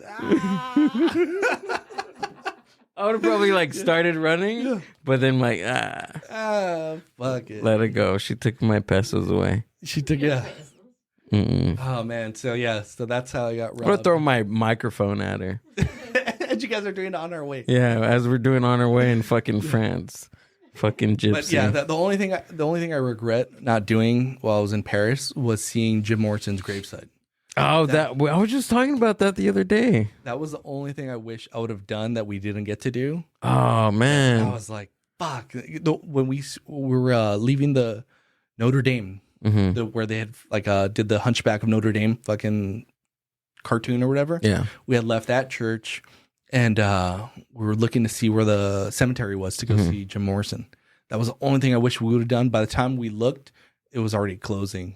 Oh man. So I was tempted to go like hop the fence and like go there like a night, kind of do like how the Misfits did when they were in New Orleans to go see Madame what's her name? Madame Laveau? Is that her name? Mm-hmm. Yeah. So the Misfits did that and they got busted. And but yeah, I wanted to do something like that. Damn, you should have. I think that's one thing. Like when I think of Paris, that's what I think of. That's what I 100% think of. Eiffel Tower, yes. So why do you think he's over there and not over here? If he's like America's poet, like why do you think they didn't ship him back over here? I don't know. I was just pondering this the other day. I never really looked it up, but conspiracy behind that? There, go on Hero. There is. Download it too. There is a conspiracy that even same thing like with a lot of these musicians, they didn't do an autopsy. None of that. But I don't know. A lot of the true diehards think that like the government killed him. I mean, what reason? In Paris. I mean, why would you want to kill him? Why not? It's Jim Morrison. Oh, come on, light my fire. Right. Riders on the Storm. Yeah, I don't know. I wouldn't have killed him. No. He's great. He's great. But do you think he'd still be making music? Or he'd be like the Rolling Stones kind of thing? One more question, Yeah. and then we'll go. Okay. One more question. Stones or the Beatles? And why? That's a good one. That's a really good one. Shit, because everybody always thinks that the Stones are like the more edgy ones, when the Beatles were more like, the Beatles kind of came from the ghetto. The Stones came from London. So the Stones kind of were brought up already with money. The Beatles were brought up with, or the Beatles were more like, I guess, brought up in the ghetto, a little bit more edgier. Right. But it's funny because their sounds kind of are different. Like Totally Stones- different. The Stones are supposed to be more like, oh, edgy, you know, and the Beatles are more like poppy, you know. I think Well, it depends. a lot of different rock and roll came, like a lot of different rock and roll came from heavy influence from the Rolling Stones, but also there's other genres of rock and roll that was heavy influenced by the Beatles. Okay. So I think, that's totally different. So then what is because I like both, but what is the mindset that we're kind of like, is it a party atmosphere? Is it like, am I driving? Like, I mean, because you could go both ways. You 'cause can. The Stones, like, if more like, They're more they're more party, right? Nobody throws on a Beatles album to party unless it's Please Please Me or A Hard Day's Night. yeah, I don't know. They both have really good hits, but I think I'd have to go the Beatles. Yeah. Yeah. Overall influence on, Yeah, I think your music taste. Overall influence on your music taste. Not the musicians, but like your music taste. I think my music taste would be the Stones all the way. Yeah. Yeah, but I like the Beatles. I think the Beatles have more songs that I like than the Stones, but I do like the Stones sound. Yeah. Yeah. Yeah, they have totally Well, I different mean, sound. the Beatles just kind of went through a wave of different like genres, you know? Yeah. That's what I like. Okay. So I think for the record, I'd say the Beatles. Yeah. Yeah. Beatles. Beatles are good. Beatles 100%. Yeah. Yeah. Is that the final I answer? would say 100%. Is that the final answer? Do you want to press the button? I let Sergio press the button. yes. So go ahead. Which button? It's the yellow one. The yellow one. This one? The yellow one. That's not. Dude, no way. That's not yellow. Yeah. That's not yellow. Okay, so Wait. No. okay, be the judge of this. Wait. Can we show the camera? If you don't see yellow or he doesn't see yellow, one of you is colorblind. No, this one. No, dude. I was thinking this yellow. No. That's like a lime. That's like a lime.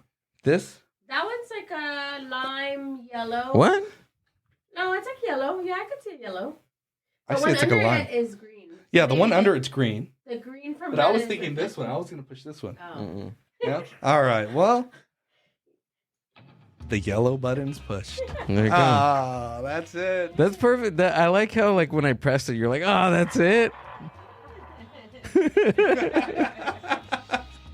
Oh man, thanks for having me. This was a blast. I didn't realize. Fuck, I didn't Daniel, realize the this was time. fun. Dude, this was super cool, man. Thank you for having me. I Yeah. really enjoyed it, especially being a fan. Like, this was cool to nerd out on. Thank you, I man. just nerded it out all over for the past couple hours. I don't even know how long this was. 2 hours and 16 minutes. Wow. Mhm. More of like a 5-minute kind of guy, but 2 hours. I'll fucking take it all day. Thanks for having me. Plugs, anything like that? Plugs. I don't know. I'm cool. Oh, Maybe older I'm- episodes of. I'm on well, my Instagram handle is punkbug66.